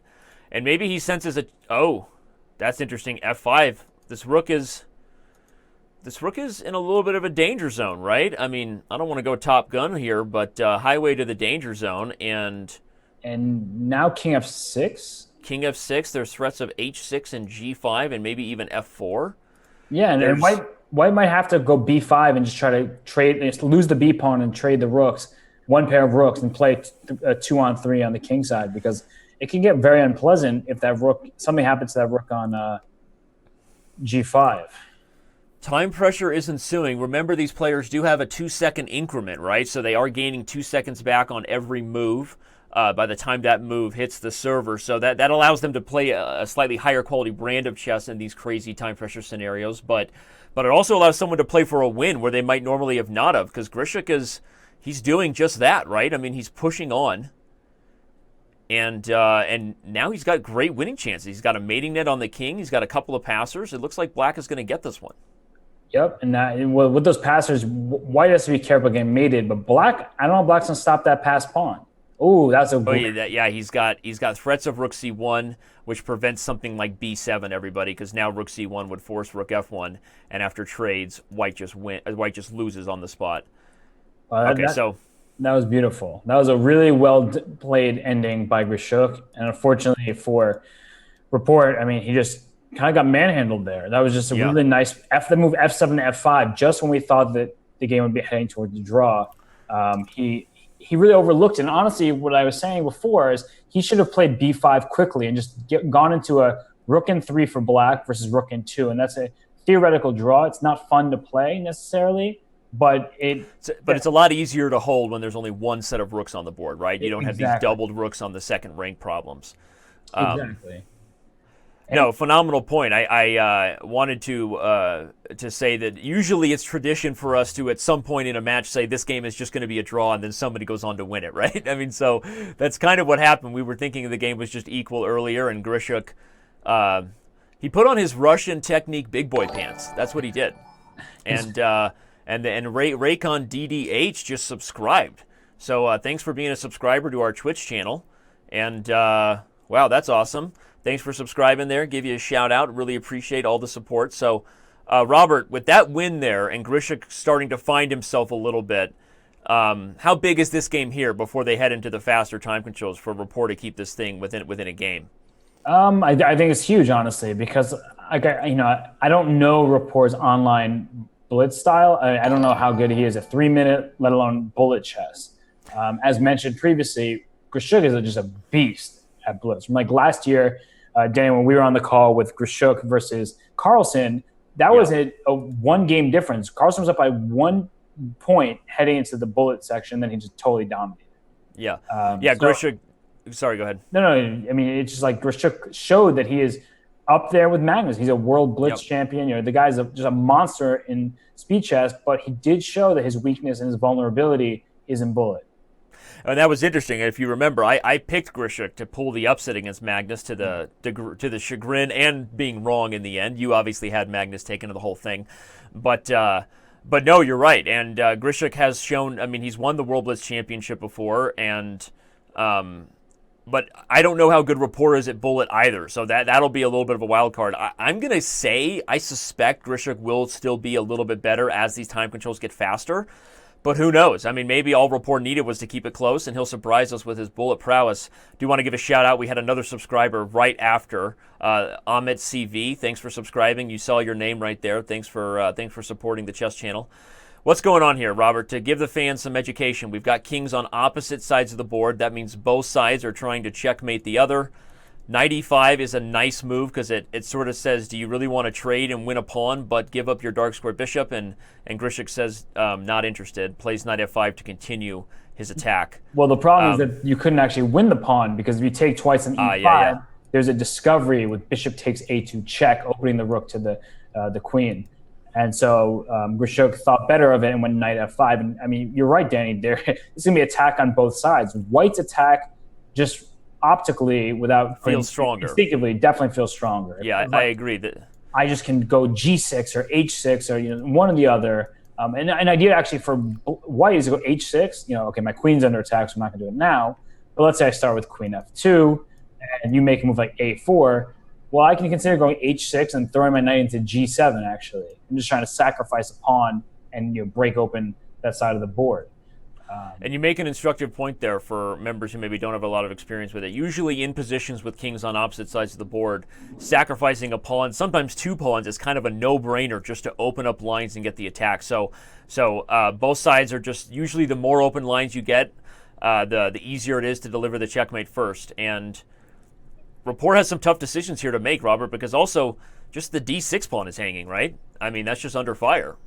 And he doesn't really want to give up his bishop for the knight on f5 because that brings three little piggies over here to the king. I'm really liking White's chances to win this game and for Grishuk to move to a 2-game lead. I really do. Yeah, look at it. He just gave up the d6 pawn, which if I'm White, I very much consider taking. The trick, though, is if a knight takes d6, they're going to start with pawn to c3, right? You get that intermezzo. But Danny, I don't know actually how good that is because I have a knight d6. Let's say you go c3, I can ignore you and just go queen to d4. Mm-hmm. And the real issue for black is that if you capture on d6 with the bishop, you're committing to an exchange of queens. Because after bishop, let's say he goes knight d6. I mean, he can see this far. Queen d4 now. And if you take on d6, I take with the queen. And I don't see a way to keep the queens on the board in a way that actually allows black to keep fighting. I mean, maybe you can go knight back to d7 at the end of it. And I guess they'll do. Well, after we highlighted that d6 pawn, good analysis by you, my friend, because they're following exactly this line, and or maybe just not the best decisions by Richard because he's being forced into a position where White is up a healthy pawn. Maybe he'll manage to get an obscured bishop position now if White has to take e5. That could be his key point is the drawing chances that come with the obscured bishop position. But but look at that. Grishuk finds the very nice bishop d1, avoiding the trade and keeping the f3 pawn under the bishop's protection.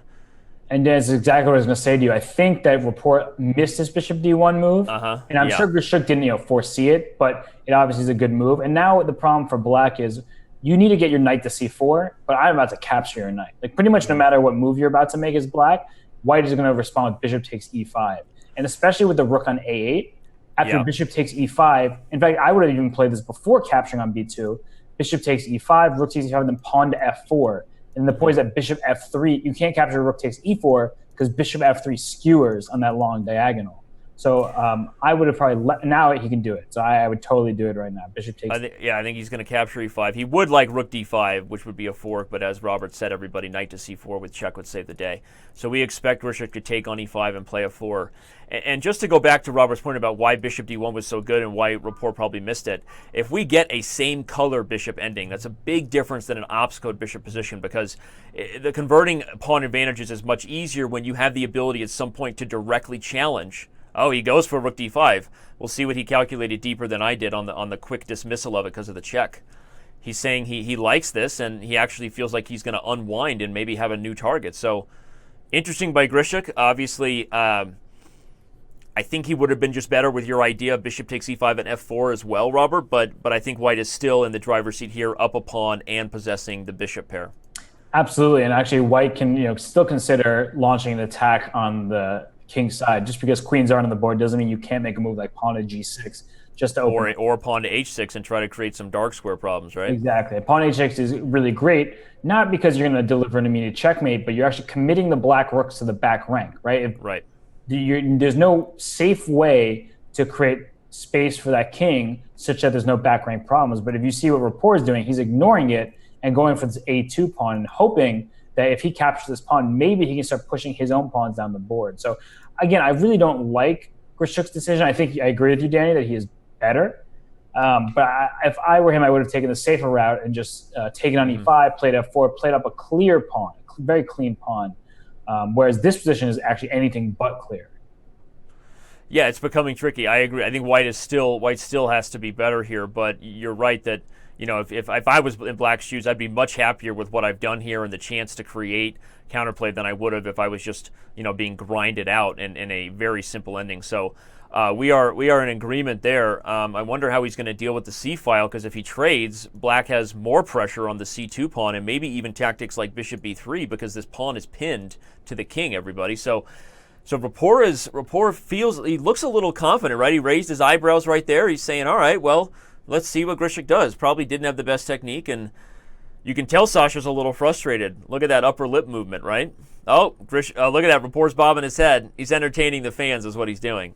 Yeah, he just drank something. I don't know what it is, maybe some energy drink. But yeah, I actually don't see how white is going to be better, just because, white is technically literally up a pawn, but it's a pawn that will be captured in the relatively near future. And it looked like bishop e5, hoping to keep that pawn, because it is an annoying pawn on g7. I mean, let's not pretend that it isn't. But bishop e5 can always run into tactics like knight takes c2. Right. And all of a sudden it's becoming very double-edged, with black having these passers on the queen side and white just keeping the black king at bay. So he does go bishop e5, so he's going for it. And I wonder if I think on knight takes c2, Robert, he has this move king to b2 is what he's going to play. Intermezzo there. And that'll be a nice move, because that's going to force black to make an awkward move like b3 and block his own bishop. So I think Rapport is going to think twice here before gobbling the pawn, but he has other moves. He has bishop b3, he has b3. But to remind the fans again, so where we feel this one slipped here, slightly sloppy technique, was right back in this position where Grishuk could have just taken and played f4, because rook takes e4 would have not been possible due to the skewer of the two rooks. So will that prove to be a critical moment in this game if Rapport can hold on and not fall down by 2 games? He's up a minute on time, and he's gotten himself back in. I'm liking Rapport's chances here. I am as well, and if I'm Grishuk here, you have to be careful on the clock as well. We kept talking about how he's been doing much better, keeping his cool, playing fast, but now he's about to be under 30 seconds, a very complicated position. So Grishuk is actually in quite a bit of danger. I wouldn't even be surprised if he loses this game at this point, because, well, now c2 is just hanging. You can just gobble that one up. Yeah, Rapport making facial expressions that says he's looking quizzically at Grishuk's moves as well. But f4 threatens this move bishop g4 with bishop f5, followed by mate threats on h7, actually, Robert. That's crazy. Like, I don't know that it works, but it's certainly crazy to calculate. Well, bishop takes c2 prevents bishop g4, because then I take bishop takes e4 with check. And so you take my rook, I take your rook. Black is up a pawn and has annoying chances on the queen side. That being said, I don't see after bishop takes c2 really any move, because if after bishop takes c2, if you capture me on c2, I'll simply take with the rook and threaten b3, b2, etc. So, this is not what Grishuk wanted. When he got into this ending and had a great chance to win, now he has a great chance to lose. So, I think b3. Yeah, I agree. And if this match does go the route of Rapport proving to be the better bullet player, we don't know yet, where we know these players will get so many more games in the final portion of the Speed Chess Championship format, I think Grishuk's going to look back at these games, right? I mean, he had 3 games that they weren't just better, Robert, right? There was clear winning chances for Grishuk in 3 games that he did not come up with points in the 5 games. This is getting crazy now, because the third is g6, and I don't know, b2 stops g6, so the point is after b2. Oh, now g6. What's going on here? I think g6 has to be played, and he goes for it. That was just a really big blunder. Oh, is he going to go h6? He's going to play h6 intermezzo, or h5, but both possibly do the trick. Okay, so if bishop f6, I think, is the only move, and that's what he does. But rook d2 check, king e1, and then b2. So he makes sure he wins that bishop. And then the rest of the game is winning from there. So here. Yeah, he's going to find exactly that line. He's going to play b2, and Grishuk is going to go on to lose a game that he had no business losing. Well, we'll see. I mean, I don't think there's any chances here. I think the a-pawn runs, and Grishuk throws in the towel. Wowzers, Robert. Wowzers. That was That was a big giveaway there, right, by Grishuk. No way to really deny that. Yeah, he handed Rapport the game, and if he had gone bishop takes e5, as I had stressed, he would have been in no danger whatsoever. He shouldn't have been in danger no matter what, but there was no reason to allow that knight to go to c4 with check, then over to a3. He created problems for himself when they just didn't need to happen at all. Yep, and with that big win, Rapport brings the match back to even, which, okay, we're talking down on Grishuk. Obviously, he's only an even match, but it's mainly because, as those who've been following all the games here along with us know, Grishuk has let several games slip. That's the problem with that, is we've seen that story before. So if he ends up losing this in a very close match, these games are going to be a part of the reason why. Let's give a quick shout out to the top guessers of last game. Fizzy Band got number 1, playing Guess the Move. Zoran P and then Emperor L were the top 3. Fizzy Band winning with 19 out of 35 guessing the player's moves. That's not a bad percentage. Probably he's batting over 500, better than I would do. What do you mean better than you would do? Better than you are doing. Everyone's listening to you suggest moves. So come on, don't pretend like this is happening. Hey, I'm here to keep the show flowing. Your job is to sound smart, all right? So anyway. But yeah, you're making me sound not fun. I'm like, I have to chastise you. I'm like this teacher, even though. No, I know. We're just kidding. People know we love. I mean, Robert. It's your job to make fun. But all right. So we have another Verisov. A Verisov system that we've seen Rapport play many times, no longer the Jabava system.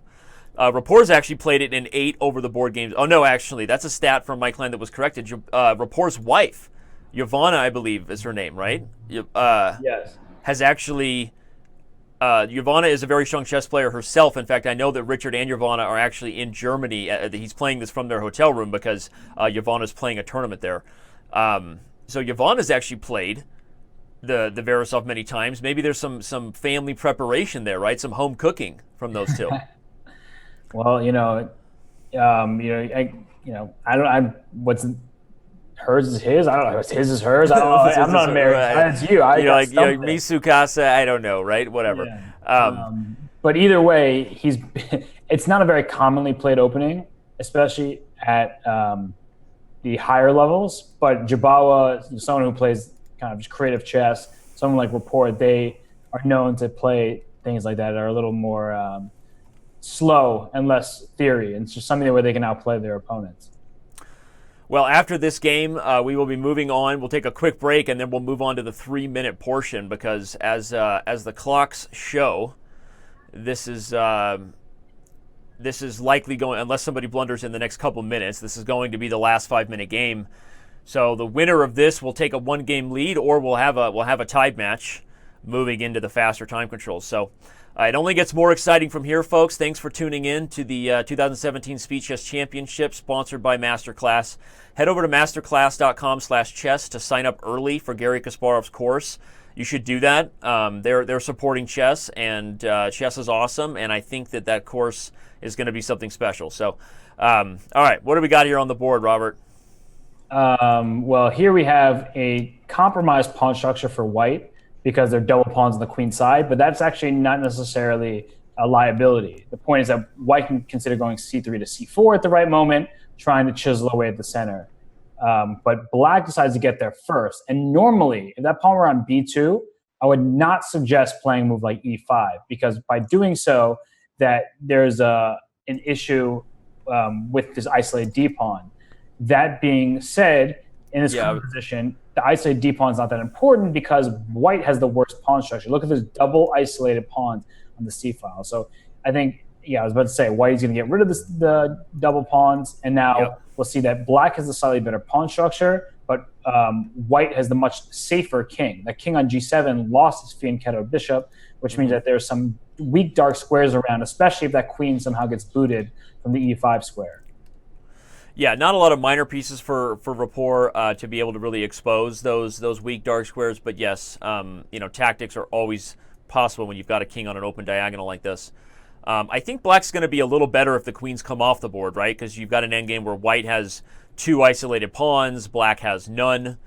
So black will have a little bit of an advantage to poke at, not a huge advantage, but we have seen Grishuk already convert a nearly equal ending, a rook ending. Absolutely. You're completely right. If the queens do come off in a way that doesn't change the pawn structure, it's Right. very simple for black to just go rook c8, try to either go Right. rook c5 or rook c3. Not to mention that that bishop on d5 is an amazing piece. It defends b7, it restricts white, and the bishop on d3 is kind of just a more passive version, on the same diagonal. So for the time being, white is doing fine. But you're definitely right, Dan. It's a very good point that in an endgame, white does have to be careful because of the isolated queen pawns. So now black is going to calculate whether a rook trade helps him, or and if he does so, how he wants to do it. Rook e4, that's a creative way to do it. The idea, everybody, is that now if white does it, he brings black's bishop to a square that gains a tempo on the pawn. And if Grishuk has his way, he'll continue to play the natural moves Robert talked about. Bring this rook probably to the c file, maybe the d file. There's even threats of h4, and if the queen goes too far, you may see the black queen and bishop line up on g2. So keeping weaknesses like that in your mind when you're playing games like this, that's something you can do when you watch Grandmasters, but when you're playing your own games, you want to make sure you don't always get caught up in just the immediate tactics of the moment, but always aware of what the long-term positional weaknesses are for both sides. We've highlighted the weak pawns here. We've highlighted black's potential chances of getting the g2 pawn. So yeah, Rapport is thinking how he wants to do that. And again, Rapport is down on time, which was something we've seen Grishuk correct in the later games. Danny, I'm speechless just because I was mesmerized by your instructional kind of talk there. It sounds now you're going too far. But no, you're right. Okay, but here, look at that. He goes with the idea we've talked about. He sacrifices the c2 pawn for activity. That's a very common way that grandmasters don't let themselves get grinded out when they're worse in endgames. They look for ways to give up something in order to gain material or sometimes activity back, and that's what Rapport has done here. Yeah. You think Grishuk is regretting taking that pawn? Absolutely. And actually, no, I was being completely serious. It sounded like I was making fun of you, but about your point earlier is that with those weaknesses and with the the opportunity for black to have played h4 and kick that queen out, white did very well to trade off a pair of rooks and then gain some activity. So and then white offered a draw here, which surprises me because I think white is better because that a7 pawn is hard to defend. Okay, well, with that, they have completed the 5-minute portion. No rematch needed. 3-minute break time. And we will let the players know that we have a 3-minute break.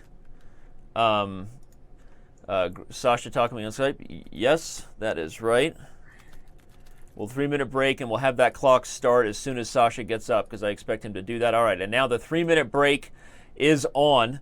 And we are going to talk real quick about what we've seen here and actually make a quick shout out about our sponsors. So real quick thoughts, though, about where we are at this point with a tied match. It feels to me like a missed opportunity in terms of this portion of the match for Grishuk to not be ahead by a game or two. Robert? Yeah, for sure. I think that Grishuk was in the driver's seat in a number of games where he let it slip, particularly that game where he was up a clear pawn, right? He won that pawn on d6. There was should have been no issue whatsoever, but instead of winning that game, he in fact didn't blunder half a point. He lost it. Point, right? That's something that you can't do in these kind of in this time control because as soon as the clock gets lower, like I said, it's just more up in the air. Like Grishuk, I think was the biggest favorite in the longest time control, and I still think he is quite a favorite in the 3-minute portion. But because Rapport is a wild card, both with his chess play and in the fact that he is relatively unknown as an online player, you just cannot give up points like that. But you have to give Grishuk credit because he did fight back. He started the match down a point, and he was really being resourceful at given moments. So despite being the rating favorite, a heavy rating favorite, Rapport has showed that he's a formidable opponent. Yeah, he is the heavy underdog on paper as we show the stats again right there, but it is a tied match as we head into the 3-minute portion. So don't go anywhere. We may be for a big upset. Richard told me beforehand that he felt like we gave him a really tough first-round pairing, but he's holding his own. And we're going to talk about how you can hold your own, obviously, becoming a better chess player. It's time for you to head over to Masterclass/Chess, especially during the break.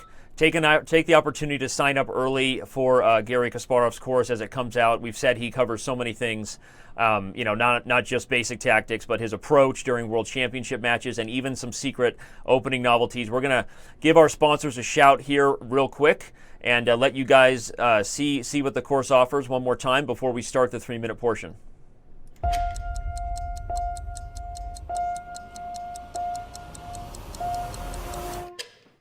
Check. Chess is a game of unlimited beauty, but it's not just checks and attacks. You have to be creative. Let's cover it. King g5, king c2, king f6, king b3, king b7, king c4, king d6, king b5, king c7, king a6. Boom. White lost, yes? Queen takes, then knight f5, and it's a double attack. So let's go back and see what's the next logical moves. Skewer and attraction. And it's mate. What an amazing mate. I've been thinking about a few ideas that I never used. And one I want to show, it's one of my favorite openings. It's not about winning or losing, but of course at the end of the day it's about winning or losing. I'm Gary Kasparov, and this is my Masterclass.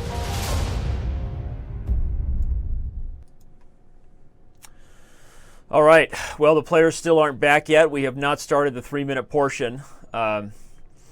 We're waiting, Robert. This is I'm getting the feeling that a matchup on paper that we saw as kind of a lopsided affair, I feel like we're in for a nail biter, right? You even picked Grishuk to take this match, I think by a pretty decent margin, right? We both saw him as a big favorite in our Chess Center preview that we did this last week. But I guess it's all going to come down to whether I think this match is going to be close enough no matter what happens in 3 minutes that Bullet is probably going to decide the match. Would you think that's a fair prediction? Yeah, I think that's completely fair. And actually, I really thought that Grishuk wasn't going to jump out to a bigger lead in the 5-minute portion just because he is the stronger classical player.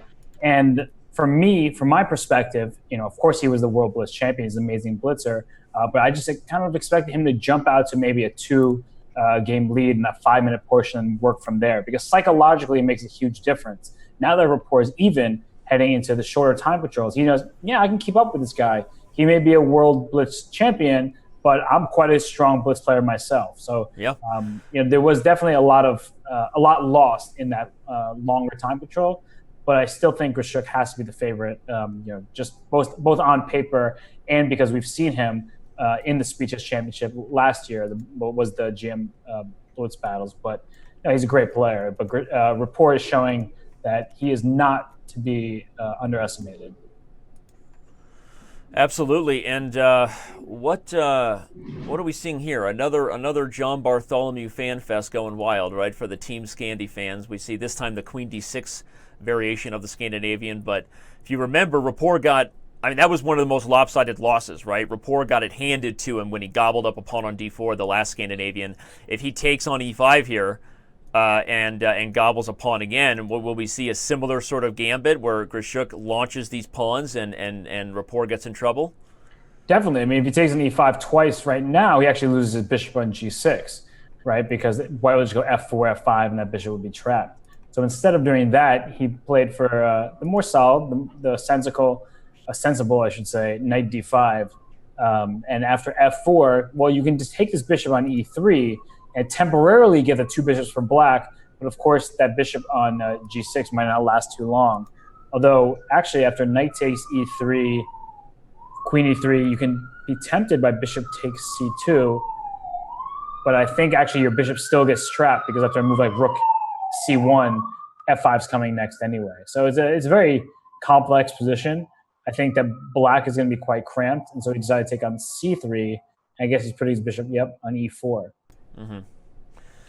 I don't know, Danny. Something feels wrong for black here. Maybe it's just okay, but I start with rook g1 probably. I don't need a castle. No, I agree, and I'm a bad person to ask about this because I always tend to like white in these positions. I feel like the space advantage is just overwhelming, and I think now he has a pleasant choice. Probably takes back with the f pawn, but I actually think both are. I was going to say maybe the d pawn because he gets the square for the bishop, and maybe a discovery here. So I guess black does have these long-term possible targets on the c file, right? So we shouldn't underestimate white's potential positional problems, but it feels like white is in the driver's seat here. After bishop d5, two ideas to consider. One is rook g3.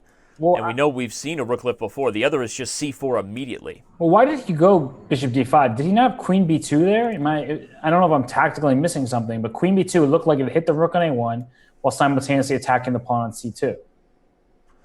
Maybe an exchange sack would have been in order there. That could have been interesting. But I agree. That certainly seemed dynamic.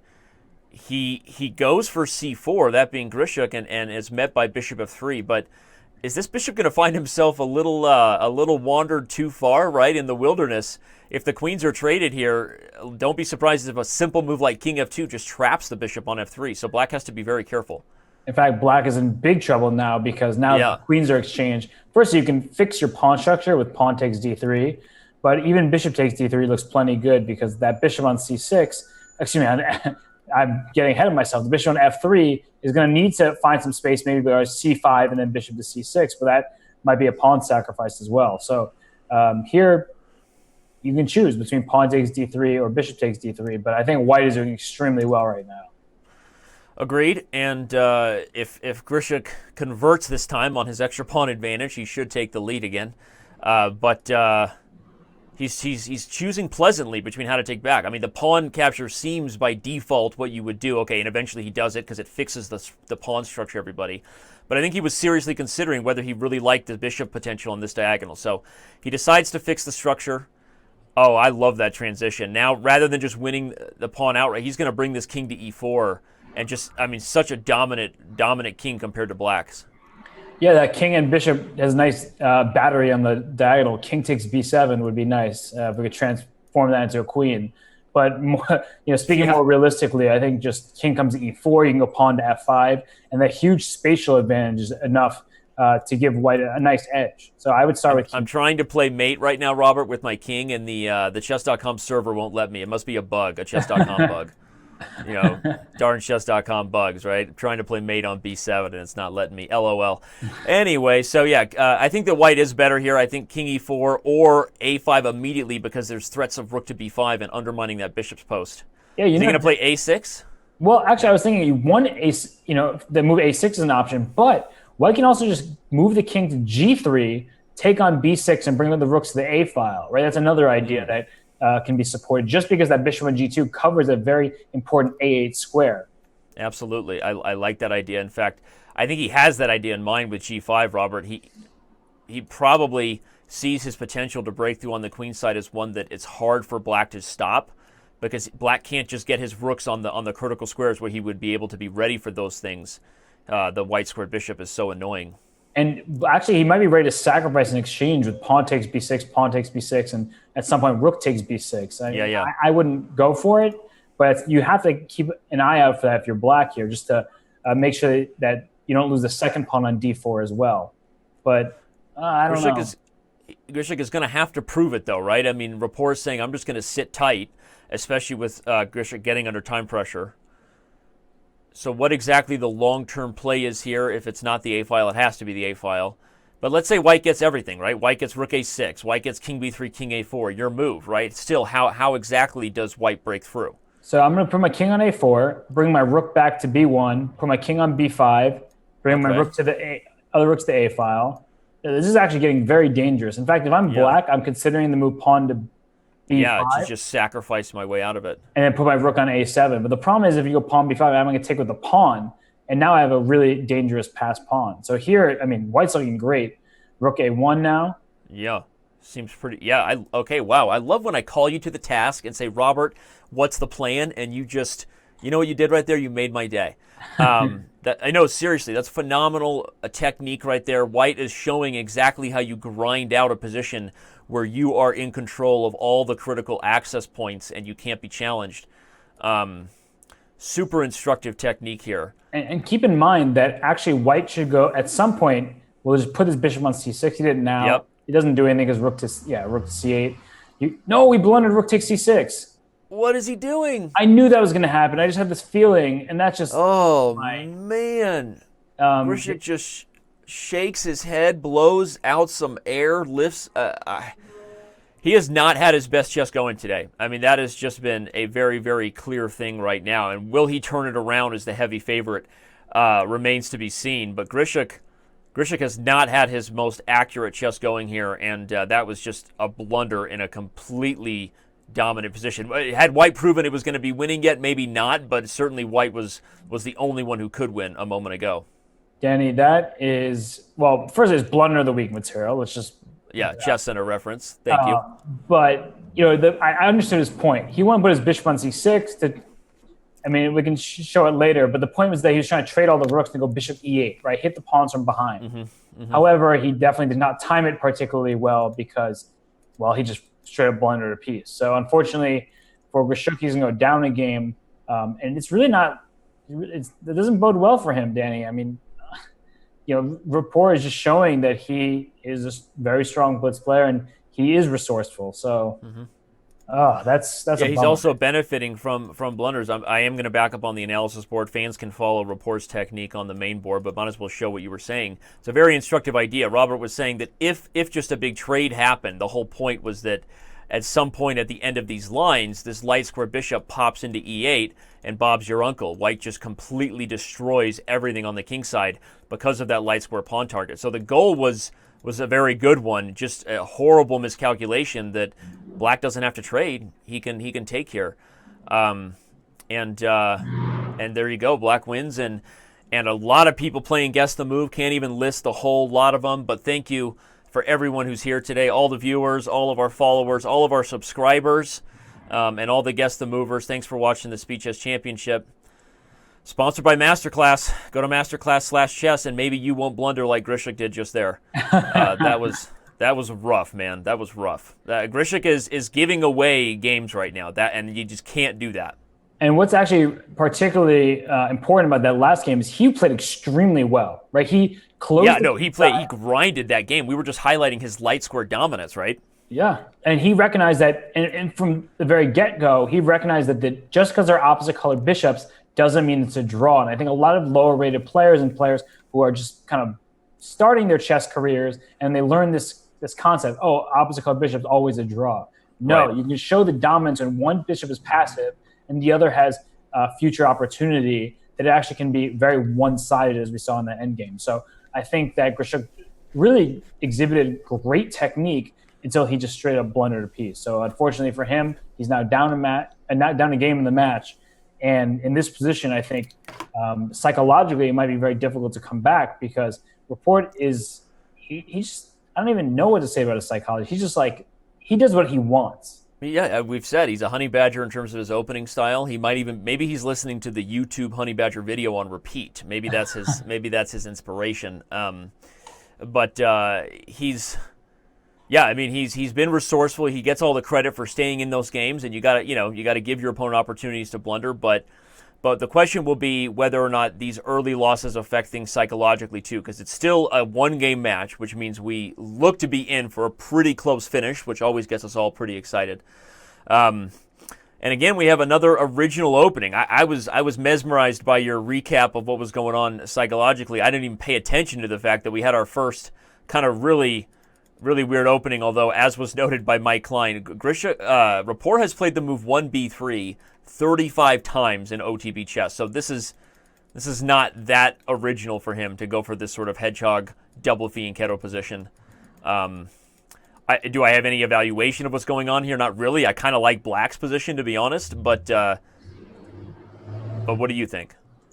Yeah, I think Black is doing very well. The problem for White is that you've kind of committed yourself to a pawn storm on the king side, or you'd like to go f5 at the right moment. Unfortunately for you, that's such a long ways away with your knight on f2. It's honestly just not a great knight. It just feels weird, yeah.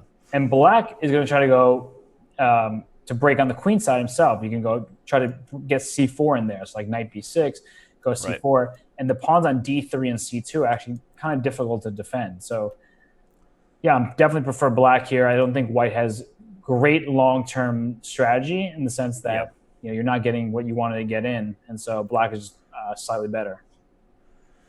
Yeah, well said, and it's a good instructive moment for the members to understand that obviously, as you were highlighting, normally with a pawn on e5 and kind of an overextended structure here, White would be getting an attack on the king to compensate for these really nice plans that Black has, and you would have much more of a traditional race that was closer. Here, White's not getting anything on the king side, and so Black is in control of the race. I think we will see knight to b6, just as you highlighted. Robert, I don't see why. Yeah, and he goes for it. He breaks a Russian schoolboy rule, but that's because it's not going to stay in this structure for very long. C4 is coming, and Rapport can't really stop it. Yeah, I guess the one thing that Rapport is going for him is that what I was going to say now is meaningless, but that if some trades happen on C4, the B7 pawn is hanging in some lines. But now, I mean, that bishop on F1. I mean, look how passive White is. White is just playing to just stop the attacks, and so right now already that king is very open, and he went knight takes c2, which tactically is sound. The point is that if rook takes c2, you can trade queens and take back on c2. So right now, Rapport is in a difficult spot. His rook on e1 is under attack, and so he goes rook e2. But, kind of the transposition here, the transformation of structure means that, look at the king side. Black is very stable, has a nice solid pawn structure, nothing is too far advanced. And this shows the issue with White is that sometimes what looks like space-grabbing ideas in this pawn on e5, and it was good when it happened, but now actually you might be overextended. So, with the clock about even, Grishuk doing very well on the clock, really. You have to be careful if you're Rapport, and you really want to hold this one because you've just established a lead. You're up a game in this match, and his position is a bit shaky. So from my perspective, I think that Grishuk has done everything right, and as we see now, as the clock ticks down, Rapport is 30 seconds behind.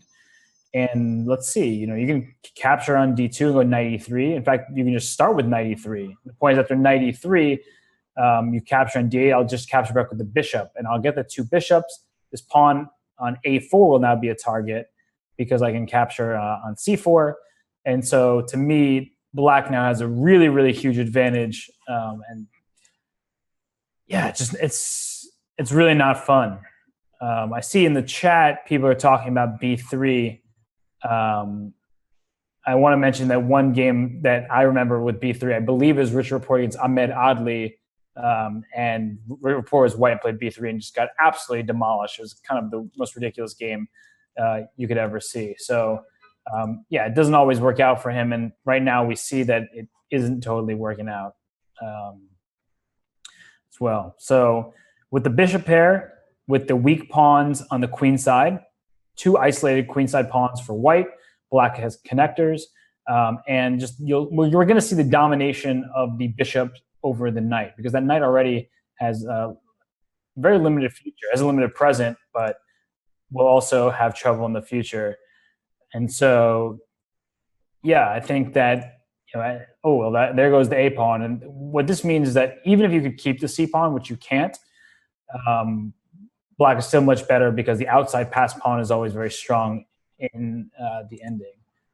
So, Rapport will grovel here, but it looks like he's going down. I mean, bishop c6 check to start with, then bring a rook to c2. He started with rook c2, and it's not looking good. That's for sure. Really not looking good at all. Yeah, the bishop pair may even lead to a mating net, whether the b pawn wins or not. Right? You've got this. You've got these threats over here against the king on the light squares. Yeah, it's again, Grishuk is showing that opposite color bishops doesn't necessarily mean anything close to equality. Rook takes b2, the knight on b4 is trapped. So there's Well, he's going to gobble up h2, I guess, and be happy with the 2-pawn advantage. Still a game in the sense that time is part of the factor, right? I mean, we've got 29 seconds here for Rapport, but only 30 seconds and counting for Grishuk. So there we go. That's probably a good transition just from a practical perspective too, Robert. He just says, you know what, I'm not going to get in a weird position under time pressure. I'm just going to go to an easily winning rook ending where I'm playing for 2 results, right? Yeah, and especially because he's lost other positions where he was much better and just blundered it away, that now there's zero risk of losing. I mean, if he loses this one, something's just very wrong with Sasha Grischuk. But it's just, now he's in the driver's seat. But actually, Rapport is playing well to keep it tricky. Yeah. The main thing here, everybody, is that if Black just pushes the pawn, at some point it will get stuck. And unless Black has manufactured a breakthrough, okay, it looks like he is going to get in. Unless Black has found a way for the king to get in, then there are good drawing chances for White. But it looks like Grishuk is going to find a way to get this pawn up and then, pose some tough questions for White. Yeah, I think what Grishuk is going to do is he's going to go A2 here, forcing king G2. Right, because of threats like rook F1 check. He's going to take a G4, go rook E1, and win the ending with 2 pawns. So technique is sound right now for Grishuk. Yep. And the reason, everybody, that the king has to stay here is because if this king ever wanders to a different square, you have all these famous backdoor rook tricks where you threaten to both queen, and if White captures, Black applies the skewer and wins on the spot. So, White is really just stuck with the king in the corner because he can't wander out due to that backdoor rook idea, and that makes Black's life pretty easy going for Robert's idea. Just give up this pawn, take this one, call it a day.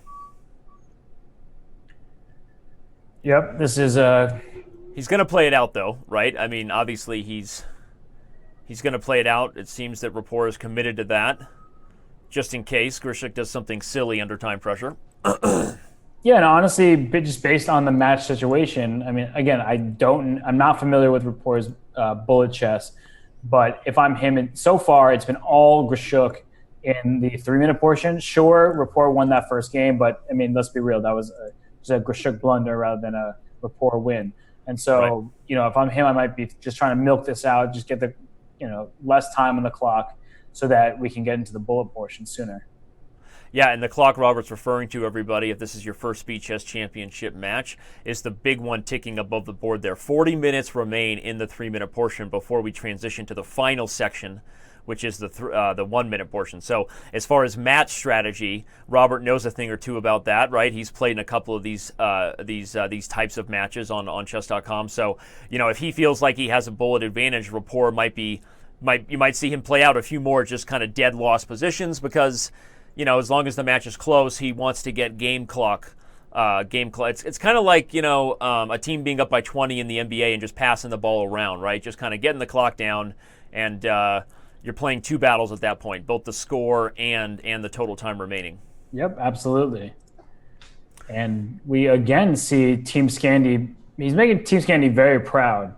I know. I feel like there was some sort of conspiracy going on here, right? I mean, a lot of Scandinavians by Rapport, despite never really having played it in tournament chess, according to our information from Statboy, as he's called. A self-applied nickname, by the way. We don't even call Mike Statboy. He calls himself Statboy, just for the record. All right, well, again, though, I think the Scandinavians have worked out well for Sasha, right? He's blown a couple of winning positions. I think you commented that the 3-minute's been all Grishuk. I think even the 5-minute has been mainly higher quality chess from Grishuk, but inconsistent chess with it, right? Blunders and bad time management, not taking anything away from Rapport. He's super happy to be in a match situation, I think, where it's equal, because maybe he does feel like he's the better bull player. But I don't know that Rapport can really say he's been happy with his Scandinavian positions.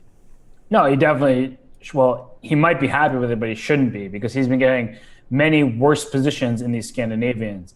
That being said, the plus side of the Scandinavian, as you can ask our buddy John Bartholomew, is that you get a very solid center. Yeah. Negative, as we see right now, is that White gets a lot of space, and already we see that White is trying to head into the D6 square. And with this pawn on E5 now, that's of huge strength.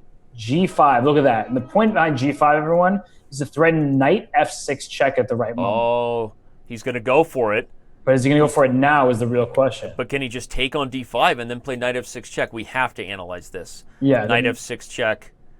Obviously, if you capture, you're looking at Rapport is sitting back now, kind of shaking his head. It's Grishuk's turn, but Rapport might be calculating lines like that and being like, did I just allow the hammer to be brought down? Because he's... I think if I'm Grishuk, I avoid that for the time being, just because they're king h8. It looks like, I'm going to go rook to g8, and I don't. Maybe that could just be me not seeing far enough, but I'm not seeing the knockout punch. Right. But if I just go bishop b3, for example, what is black going to do? There are moves like rook d4 in that line sliding over. But I agree. I mean, you are down a piece, so maybe he decides to just sit on b3, renew the threat of knight f6 check being a problem.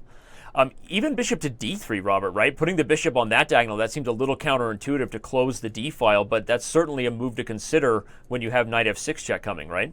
Right. Okay, And he goes to b3, keeping the d file open. Well, something to keep in mind as well, Danny, which actually I think a lot of players wouldn't think about, is at the right moment, bishop takes d5 will allow white to enter a much better minor piece, either endgame or middle game. And the point is that if I take your knight and throw my knight on d6, let's say, and I'm not hanging my a2 pawn, the point is that that knight can't be kicked easily from that d6 square, and it dominates the light square bishop. Absolutely. Right now, if I'm white, okay, he went knight f6. All right, here we go. The gloves are coming off. Yeah, he's ready for it, and he's just saying that, okay, you capture, I capture. And the big point is that the queen has left d8. And so Yep. he has to take this way, but this is awful, and this is just atrocious. Yeah, he's not even down a piece if you're Grishuk, and you're still getting all the attacking chances you could ever ask for on the dark squares. So yeah, this has got to be a win for white very soon. This king is going to get checkmated. Oh, for sure. And I think just to kind of push that point a little further, if you take with the pawn on f6, right, you're sacrificing a knight, you might as well take it with the pawn. After g takes f6, the issue is you have to go king h8, but you no longer have the safety of the queen on d8 protecting a rook on g8.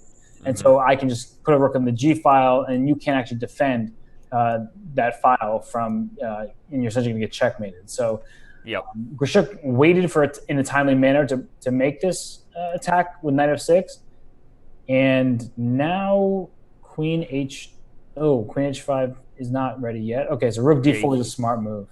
Yeah, and it moves like king b1, everybody, to gain a tempo and think you just then get to focus could actually backfire big time after queen a5, and it may have been white who got mated. And we were forced checkmate instead. Very nice. Yeah, so a nice hammer, a nice way to finish it off. He breaks through with check, everybody. The reason is that after king takes... Wait, it's not checkmate, right? Queen f6 check, king f8. Oh, he took on g7 first? Did he blunder? Is he getting out in another draw? He's got g6, though. Yeah, g6 is... But then rook g1. Whoa. Oh, but then rook g4. g6, rook g1, rook g4. And queen d8 check, and then black queen d8 check trades queens. Grishuk is shaking his head. Did he lose yet another opportunity to convert? I mean, you're talking about a position that's moments away from winning, and if you wanted to, white could have even just gobbled the rook and then kept the attack without any sacrifice. But Grishuk thinks he sees mate, and we kind of assumed it would be mate for sure. But now, if he settles on a draw here, that is a massive disappointment. Queen h6 check. He's probably settling on a draw. Unbelievable. It's like nothing can go right for him. He's excellent class, and then at just critical moments, he's making one move blunders. Like, frankly, it's just... Yeah, he's being a little sloppy when it comes to converting, and that's why this match is really where it is right now, tied 6-6, because we're seeing a lot of games let go of.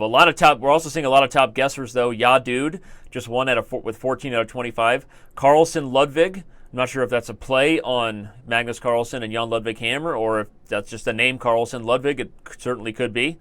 Bad Dobby Fischer right there at the top. Way to go, Bad Dobby. Love that guy. Well, I'm kind of just shocked right now. I feel like we saw this is definitely the most inconsistent Sasha Grishuk we've seen in this format, given that he competed in last year's Speed Chess Championship and this year. So, but it's making for some great entertainment, right? I mean, this match is super close right now, and depending on what happens in Bullet, we may be seeing one of the biggest upsets possible in the bracket, with a 12 seed upsetting, I believe, what is Sasha, a 4 seed, something like that. Sasha is E5 seed, I believe. Okay, yeah, 12 over 5, right? And I think Mike Klein was saying earlier that there's never been an upset by rating in a Blitz Battle or Speed Chess Championship match. Because, I mean, last year in the Grandmaster Blitz Battle Championship, there were no upsets, right? Chalk ran the table. Yeah, the chalk ran the table with Magnus Carlsen beating Hikaru Nakamura, the 1/2 in the final. And I'm not sure about the Blitz battles, but, I mean, Mike knows better than I would about if there were any upsets. So, well, Mike has said there's already been 4 lead changes in this match already, and that's not something we see every day. We've really been flip-flopping that much back and forth. We've also seen White lose 10 times, and we just saw White, draw that game. But yeah, no, there definitely were no upsets last year. We were already right about that, and Mike confirmed. But the closest match was Grishuk beating Aronian, but Grishuk was the 4 seed, and he beat Aronian as the 5 seed. So yeah. All right. Well, the chess rage is on, though, and what we have here is slightly less fireworks than last game with a mating attack for White. Here we have the queens off the board early, and more pieces are about to be traded. Yeah, this is less exciting is a huge understatement in what this is. But to be fair, it's one of those battles in an end game, right? So you trade the bishops, all of them, and then White hopes that his slightly more solid pawn structure, if you look on the king side, right? Mm-hmm. Black has committed that pawn from g7 to g6. And that was done very early in the game. But my main point is that pawn f6 now is slightly vulnerable, whereas the pawn chain on the king side for White is very stable and very solid because g2 to e4 is nice. So at some point, move you're going to go c6 for Black, and just was played. But White at some point can have this annoying move knight to g4 if things go right. White can try to go h4, h5 as well. So there's slightly more opportunity for White. That being said, Black is incredibly solid. I don't think that White has very large winning chances at all. Yeah, one thing Black might try to do now that he's played the move c6 and taken away the d5 square is bring his knight to a better square, which is probably e6, right, Robert? Maybe a knight c5 check. In fact, Rapport says, I don't want to allow that. I'm going to have to play b3 now to guard a4. But I think this knight from c5 will either do one of two things. Either head to e6, where maybe it can come over to f4 and poke at White's structure, or maybe the knight on c5 stays there and tries to help things with b5 and a4. In fact, now I'm thinking, why not do that? Isn't a4 just hanging? Yeah, what was that? Well, he's got rook a1. He's going to win the pawn back, but b5 and Rapport is just shaking his head, right? Probably not super happy with the quality of his chess in this game right now. That was just a blunder of his pawn. Yeah, this looks very unpleasant. Yeah, the rook ending, though, we've seen a lot of these rook endings. We've seen them be decisive, though, a lot of the time, too. And as ugly as those c-pawns look, they're also really restrictive to White and really annoying for Rapport. Yeah, so if you're Black here, you can choose. You can start. Well, I would start with rook b8, right, or rook d8. Same principle. I'm just trying to infiltrate on one of the squares, hopefully d3. The reason I like rook b8 better is exactly this point. I can ignore it if I'm, for the moment, if I'm White, and I'm going to trade one pair of rooks, and now the rook on the d file is actually not very helpful. Right? If I had this situation where I have my rook on b8, I'm not at all concerned about infiltration on that file. White has no opportunity to make use of the d file, which is why he just traded on d1, and now rook b8. So I think I would have taken with king takes d1 if I was White there. So I don't know what both sides are doing now. Well, the question is, can he trade into the king and pawn ending? I mean, that's got to be what Rapport's thinking about right now, because he may, in a rare situation, he may actually have better drawing chances here if the rooks come off the board. Yeah, you're definitely right. I mean, rook b1 has to be the first move to calculate. Okay, he didn't play it, but now you I don't think you're going to be playing it now based on that move g4.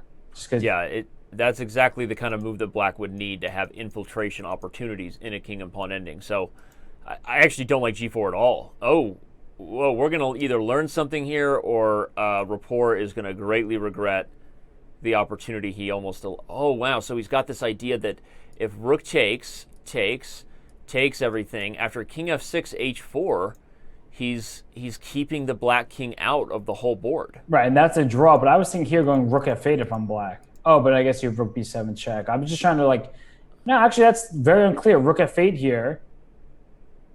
And if rook f8, rook b7 check, you bring the king up. In fact, Sasha agrees with you and plays rook f8, because now the threat of opening the f-file is really going to be what white has problems with.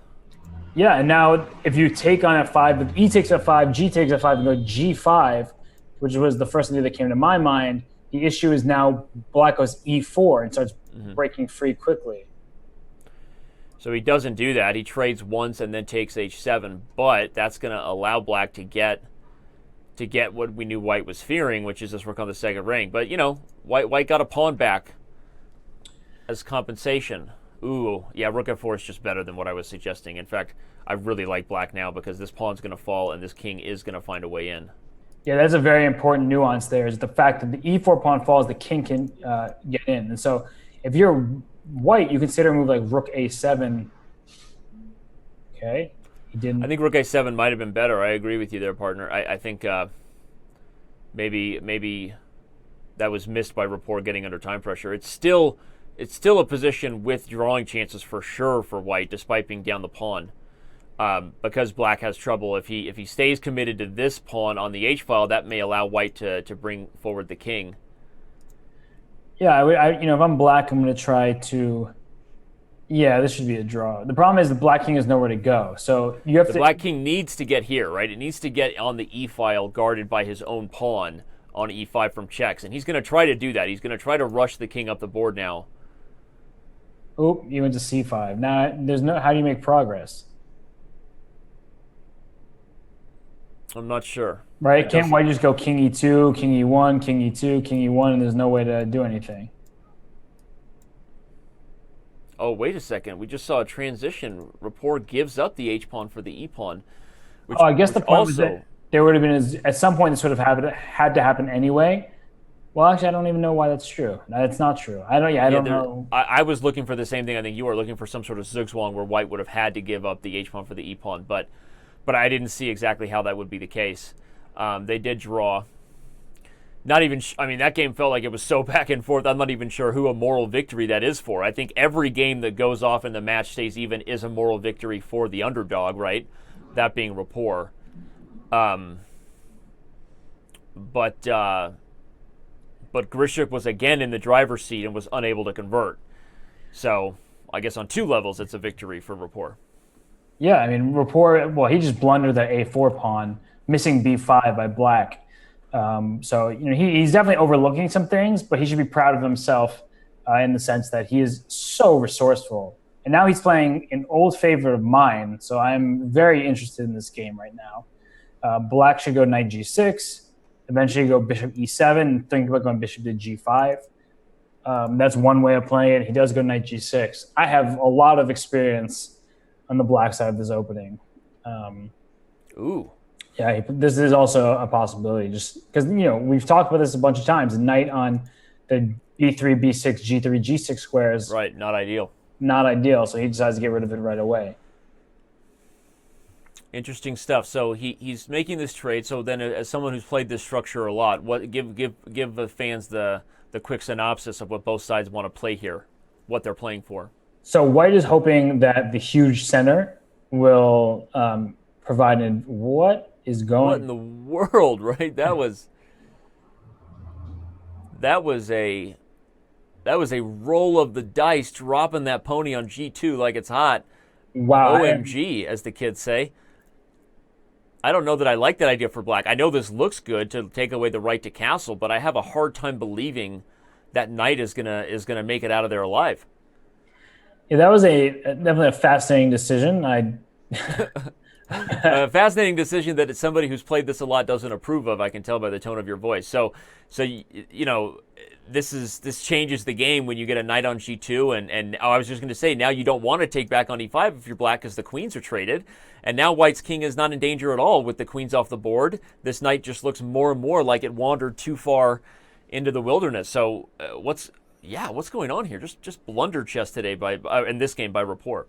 Yeah, no, this is over. That knight is completely trapped because f3, king f2 is unstoppable. In fact, if you go bishop anywhere else, it'll king f3. Oh, wait, I won't go king f3 because knight e1 check. But I will go f3 and king f2.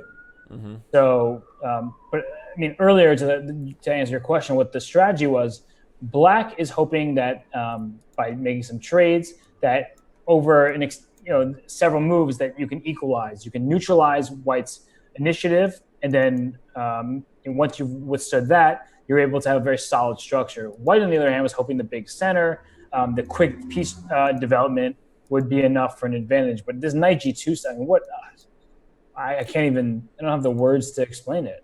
Yeah, well, I backed up and showed on the analysis board kind of what you thought might happen. At least I tried to make some highlights as you discussed it. But unfortunately, we don't get to spend time talking about this structure and what it could have been because Rapport got himself in big trouble with that knight. And yeah, now he even has the ability, if you're Grishuk, to go get the knight with the rook and not even risk things like walking the king over in lieu of things like bishop c5 check. Does the rook come into d1? Whatever, right? I mean, Grishuk decides not to risk it. He's going to leave his king on e2. There are no light square threats anymore since the light square bishops have been traded. This king is totally safe. And I think Rapport's going to resign, or at least he's got the body language like he might be about to, just shaking his head. Yeah, and you could almost see it coming with the frustration on Rapport's face. Well, okay, we have a one-game lead for Sasha Grishuk. We have a super close match here. This is the fourth match in the 2017 Speed Chess Championship, everybody, sponsored by Masterclass. While you're here, or at some point, head over to Masterclass/Chess and see what they offer in regards to the course with Garry Kasparov.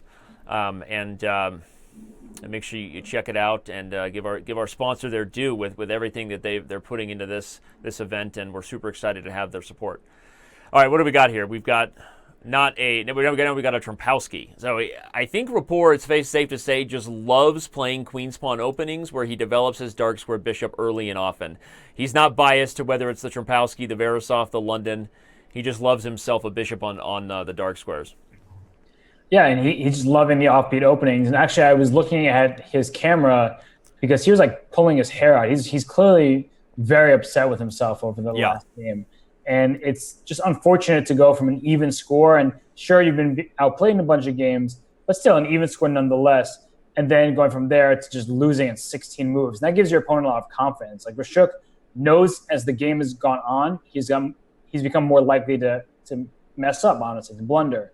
And so it's just very frustrating as a player to just lose so quickly. And then he does go for the Trompowsky here and takes with the G pawn. Of course, Richard Rapport loves mixing it up. Yep. Anything to create a dynamic imbalance. He's now got the G file in exchange for those positional weaknesses on the F file. And he's gonna Delina Rekarovka, castle's queenside. We're gonna get another. Okay, here we go. Kings on opposite sides of the board. And we got another subscriber right there, Frank Poncherello. Anyway, Frank, thanks for letting me butcher your name here live on Chess TV.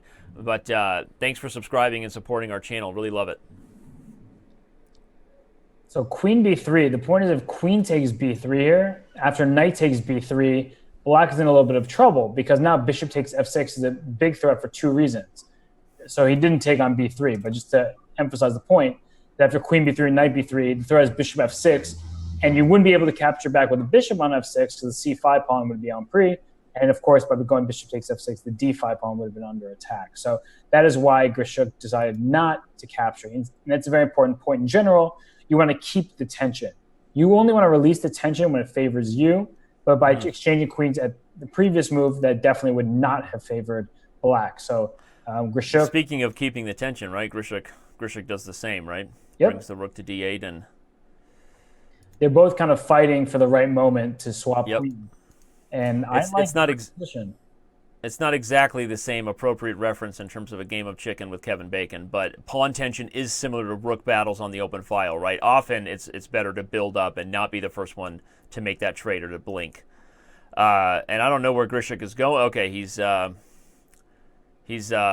maybe he was considering running to the restroom and then saw that his opponent moved. Not sure. Maybe he's not managing his time well, but he's not eating like we've seen like guys like MVL, right? I mean, MVL takes down the 3-course meal in the middle of these matches sometimes.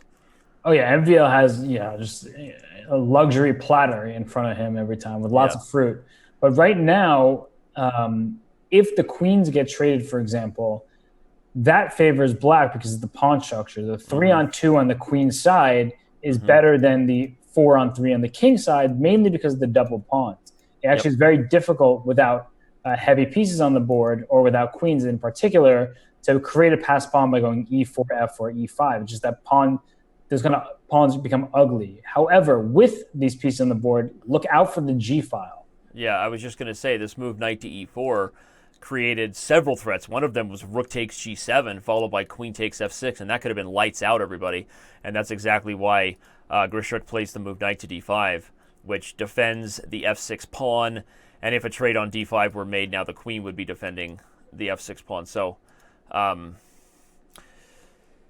interesting tactics. Again, I think we both kind of like black here because it just doesn't seem like, despite the pressure white has on the g file, it doesn't really seem like there's a concrete way to continue to grow that.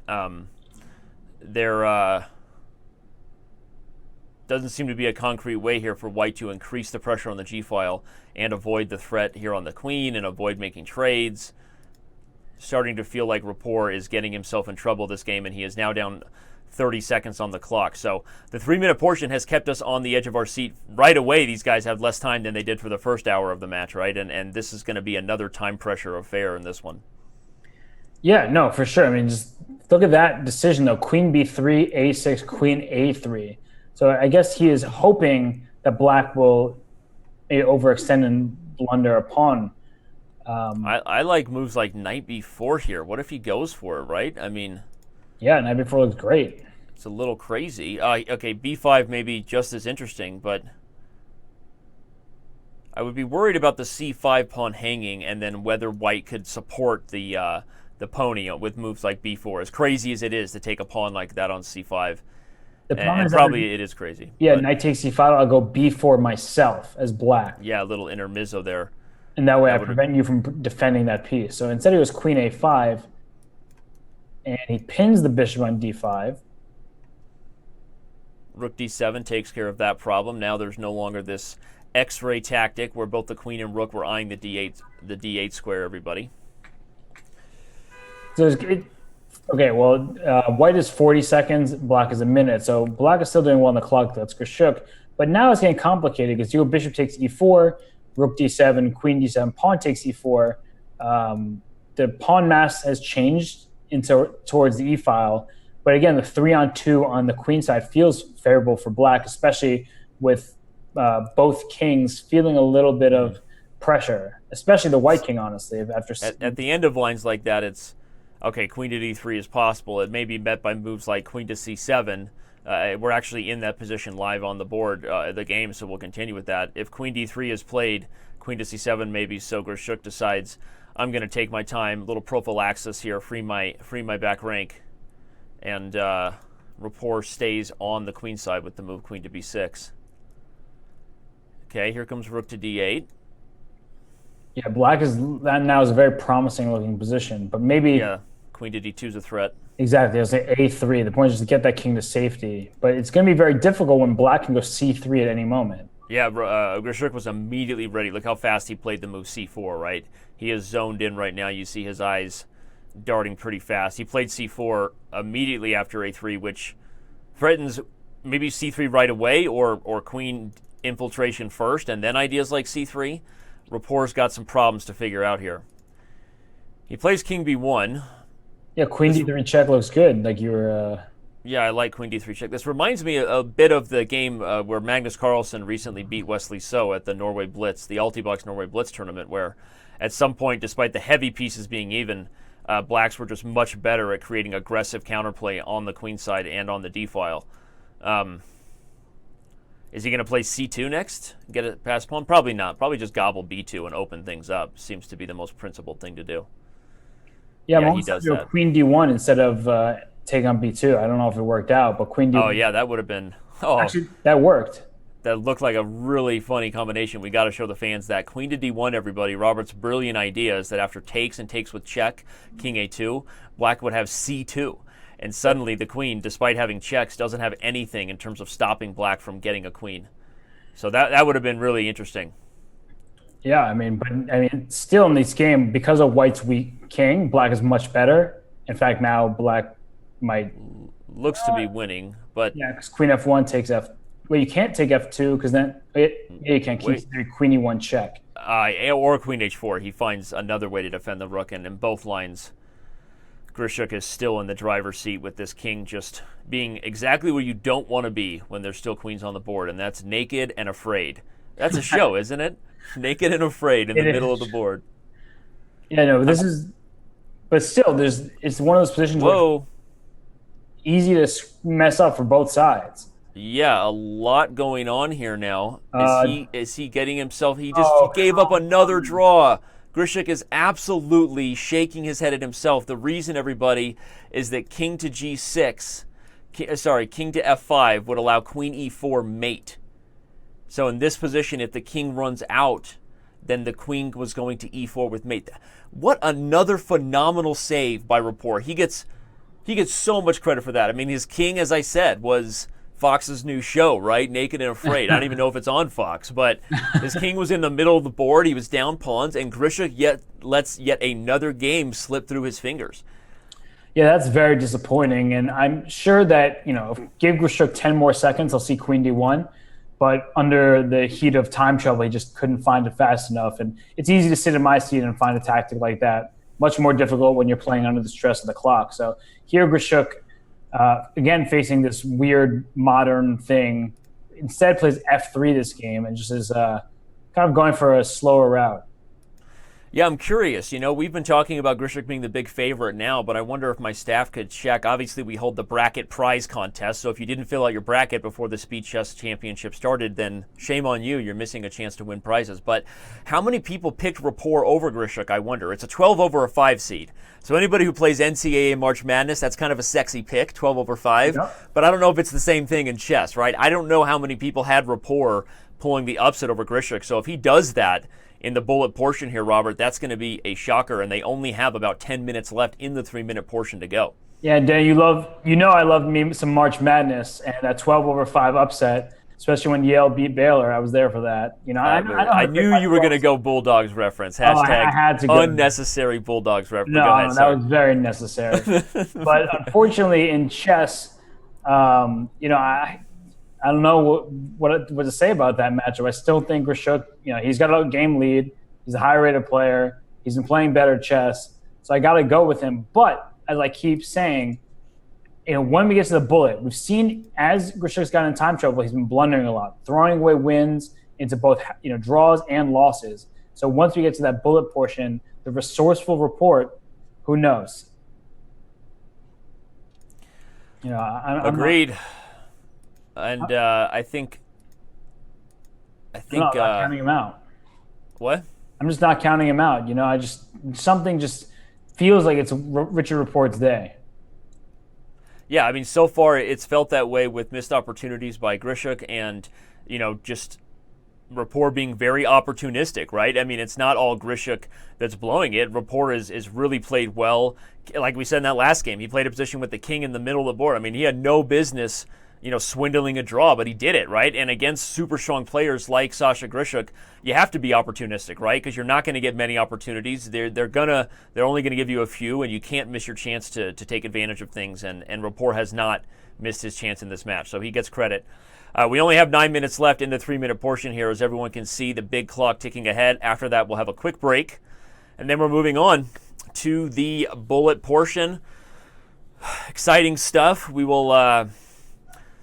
Everyone needs to get their popcorn, right? Take a break. If you're at work, continue to ignore whatever your duties are, and watch the Speed Chess Championship match, sponsored by Masterclass. Head over to Masterclass/chess. and check out the full course by Gary Kasparov and maybe even sign up for it today. All right, who's going to win this ending? Looks like a draw. I think that Black is totally fine because this bishop isn't really an ideal piece hemmed in by his own pawns. Honestly, I think in some of these endings, Black could end up being better. And look at it, he offers the exchange of knights. Yeah. The reason I was going to say that was Black can go for king h6, g5, and if you look at that structure over there on the king side, if White is stuck with a pawn on the dark squares, the bishop cannot defend it, right? That's the whole point of a knight versus bishop ending. Knights can hop from color to color and thus defend and attack on both. Well, that's kind of a key move, though, right? That's a nice move. It maybe sometimes threatens, weird tactics with bishop a6 and puts a pawn on a light square, but I think really he's trying to now find a way to attack Black's weaknesses on d6 and b7. He may play knight c4 followed by knight a5, Robert, and b7 is under fire. Yeah, and that pawn trade definitely helps White. So it'll go knight c4, king e7, knight a5, knight d7. This is all probably going to be played. And then they're going to swap b pawns. Or not, White just went king e1. So I guess Grishuk is happy to just keep the status quo over there with the pawn on b6 is well defended by. But again, so why didn't he go knight a5, hitting b7? It was just going to be knight a5, knight d7. They were going to swap b pawns. Okay, just a big trade, I guess. All right. To me, I feel like Grishuk might be needing to try to draw this, so I was surprised he didn't go for that. But I completely agree with you. I think he's worse, and Black just has more opportunity to try to create passed pawns and move. I was going to say move like f5, and I'm still not sure. I mean, f5 here seems reasonable. Well, if Rapport finds a way to use these two knights' advantage versus that knight and bishop and that awkward light-squared bishop and pull off the 12/5 upset ultimately in this match, they don't call him Stat Boy for nothing. Mike Klein has informed us that the lifetime history of 12 seeds versus 5 seeds in the NCAA tournament is 50 and 102, so 33%. That's not a great thing for the 12 seeds, but it's also probably better than a lot of the other upset seeds. So, if we see a 12/5 upset, Rapport would be joining that company. You mean he'd be joining my Yale Bulldogs? Is that what you're trying to say? Yep. Yeah, but here, I mean, this endgame is actually, it has to be a draw. It must be. But I do feel like you can overpress. For example, if you're Black, okay, I think he's going for the draw here. But if you're Black and somehow you allow bishop h3 and some kind of new. Yeah, and all of a sudden that bishop sneaks its way around to that target on b7. Rapport was a little frustrated there. You could see he's pulling out his hair. We need to tell him not to mess with that healthy hairline. Guys like me with receding hairlines, but he's young. He'll learn. No, he's played well, I think, these last two games, and he's felt that he's maybe missed a couple opportunities. So Rapport a little frustrated that he wasn't able to find more in that endgame. Our first Sicilian? Whoa, wait, queen h5. He goes Nakamura with queen h5. I love it. I love it.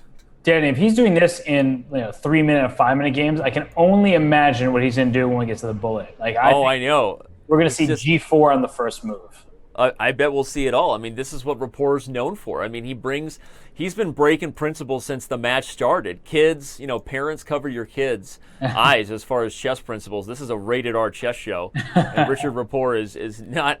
He's not playing the way we say you got to play. He brings the queen out early, and this is a very aggressive line. And I said he goes Nakamura because for those of you who don't know, Hikaru Nakamura, one of the things he's done over the last few years is really solidified his repertoire as he's been in the top 5, top 10 in the world. But earlier in his year, Hikaru, growing up in the American Swiss system, just like yourself, Robert, was willing to play a lot of really aggressive, crazy openings, and he played this several times.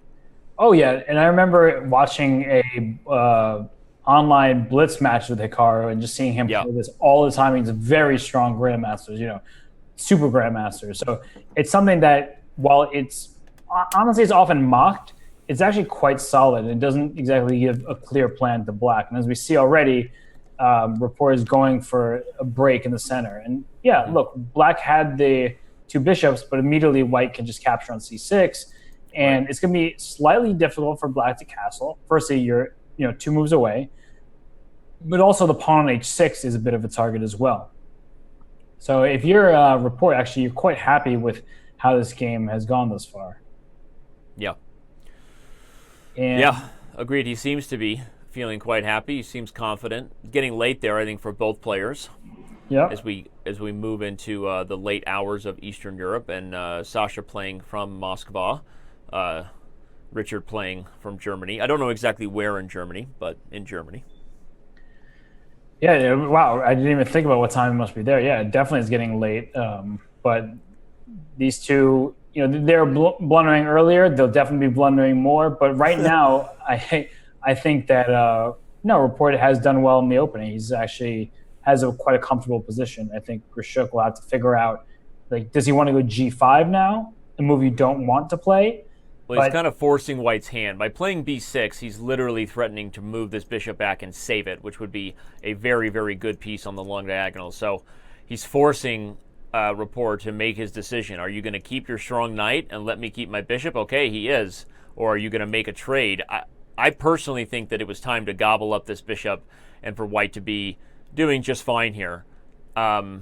But he doesn't. He plays A4, and Sasha saves his bishop. I'm not sure I actually agree with that decision by Rapport. What do you think? Well, there's a practical issue here. Now A5. Okay, I don't know what took him so long to make that move. That was very clear that was his intention. The issue is now you can't castle, because castling hangs upon H6. And if you go G5, I go Queen A4 check, and that puts black in a very awkward spot. One, if you block the check with knight D7, you have a pinned knight on that square. I'm going to take on that looks B6. terrible. So now, he goes G5. Okay, he goes for it. Queen A4 check looks good to me. We're gonna see exactly what Grishuk. I don't think after Queen A4 check, I don't think knight D7 is a viable option. I mean, that just looks so stuck. But I guess after knight D7, you are threatening to go bishop takes E5, right? So there is that opportunity. Right. It doesn't look great, but what King F8 doesn't exactly look promising either.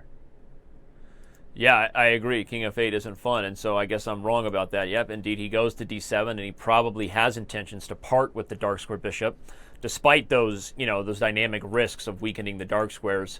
It's kind of needed. A6, we're going to see bishop A8, I assume, and Sasha keeps his potentially very dangerous bishop on this long diagonal. Ooh, look at that. Knight B5 coming. Give me that A7. Oh, wow. What a transition. He trades into the endgame, puts the knight on B5, and A7 is bye-bye. Although that A6 pawn is a pretty sassy passer to go with it. Yeah, I was going to say bishop C6 would be a nice option, except for the fact that you don't have time to bring your rook to A8 because the E7 pawn is hanging at the end of that, right? So bishop C6, knight takes A7, rook A8. It looks like you're about to gain that pawn back on A6, but after knight takes C6, king takes C6, rook takes E7 is annoying. But he's going for it.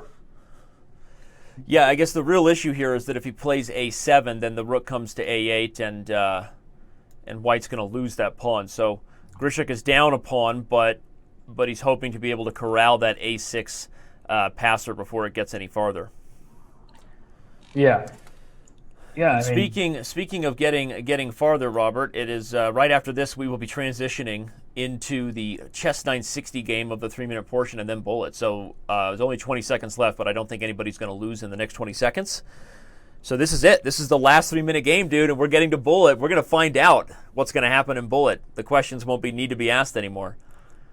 Yeah, and actually, before we get there, Grishuk has a lot to prove here. That pawn on G4, I was about to say, is a huge target. Yep. And so if your Rapport, rook A4, interesting. He did a rook lift of his own to keep that passed pawn. The downside of that, though, is a move like rook D8, I might just go rook D5 and try to win the F5 pawn. So, well, he's probably going to have to play rook D8 here in a second. And the main issue that he may have is if White plays, okay, maybe White can't play C4 because D3, I don't know. But I'm wondering if there were lines like that opened up the 5th rank to hit the C5 pawn, that bishop E3 was a coming idea for Rapport. Yeah, the more I look at it, the more I'm liking Grishuk's chances here. Yeah, I guess you can't go bishop G5 because B2 is hanging. I was going to say bishop G5, and the point is if you go rook D5, I capture on E7, right? I have that opportunity. Okay, what is he doing now? Rook D5 is... Yeah, I think Rapport let the advantage slip, and if we check back in on how the players are reacting about this, Rapport is nervously pulling out his hair, shaking his head, super frustrated with where this one has gone. And with the 3-minute portion coming to an end, going into the bullet with a 2-game deficit is a lot different than going into the bullet tied, even if you're Rapport. And you'd probably have to admit that you were kind of happy with that score to begin with, but he really had an opportunity there. So, okay, maybe he still draws this game, but I think Grishuk is suddenly in the driver's seat. He's taking f5 with check. I mean, do you agree, Robert? Looks like black is better. Oh yeah, bishop d4 here. Yep, they'll take back with the pawn. And that way b5 is, black is much better now. In fact, black, I would say black is even close to winning. It sounds like a stretch, but I just don't see a good move for white here. And the time situation reflects that's how the players feel as well, because you see Rapport having gone from a better position and a better position on the clock to being worse in both those cases. And Grishuk is stone-faced killer. Grishuk is tired of letting advantages slip, and he definitely wants to take a 2-game lead into the bullet because he may need it. Just like Robert Hess may need better soundproof windows as we hear the New York streets. The New York streets are talking to us. They're always talking to us, right? Yeah, they are. And well, the cops or the ambulance is needed. So somebody was needed. But speaking of needed, technique is needed here by white, just because I'm assuming by black. Pardon me. Yeah, just because he's up a pawn doesn't mean it's easy. He's gonna try to put rook f3 check and f4 and kind of undouble these pawns and create ways in. Yeah, the more I think about it, it's got to be over. Rook f3 check, f4 here. Just start with that. Yeah, f4 first. I think even better. Then Rapport is getting down on time. Soon he'll be literally living off the increment. Finds a way. Maybe. Okay, but en passant is pretty delicious there. You can't miss a chance to en passant in a speed chess match. Everyone knows that. And he just wins. Wins by resignation, not on time. And we immediately move into our 960 portion with Grishuk getting white now. Rapport had white in the first Chess 960 game. So that's huge, though. I mean, we see the score there. 9.5 next to Grishuk's avatar versus 7.5. If he wins this Chess 960 game as white, you could have a 3-game lead, and it felt like the opposite was going to be true when just a few moments ago for Rapport. Yeah, that's some heartbreaking stuff. I mean, if you just think about that game, he did a Grishuk in a sense. He was up a pawn. It wasn't the best pawn. I mean, it was a pass pawn, but it looked like black was going to have compensation, might get it back. But you're still up a pawn, right? There's no reason to lose a game like that. But somehow when you get in this mentality where you're up material, you're just all in, right? You're not putting on the brakes and stopping yourself. You say, I am going to win this game. And once you have that mindset, you're no longer playing chess because you need to be objective as possible. Right. It's true, right? And we talk about it. The best players in the world are always, they're better at being objective, I think, than other chess players. That's one of the things that makes them so good is that, they're able to be unbiased and not be emotional in their decisions. But in Blitz, we've talked about the different format, right? The games are coming faster, and you don't have as much time to psychologically recover. You might lose yourself and make an emotional mistake that you wouldn't otherwise make in like a longer game, and that's what makes Blitz so exciting, really. Absolutely. All right, well, a5 is played. Speaking of excitement, we may get another weird attacking type of position. I think Rapport likes pushing pawns on the edge of the board. I mean, it's just a general statement, but it seems to be that way. And he has ideas of maybe driving this a-pawn up, and if he can undermine the diagonal for this dark square bishop, he might get some tactics here.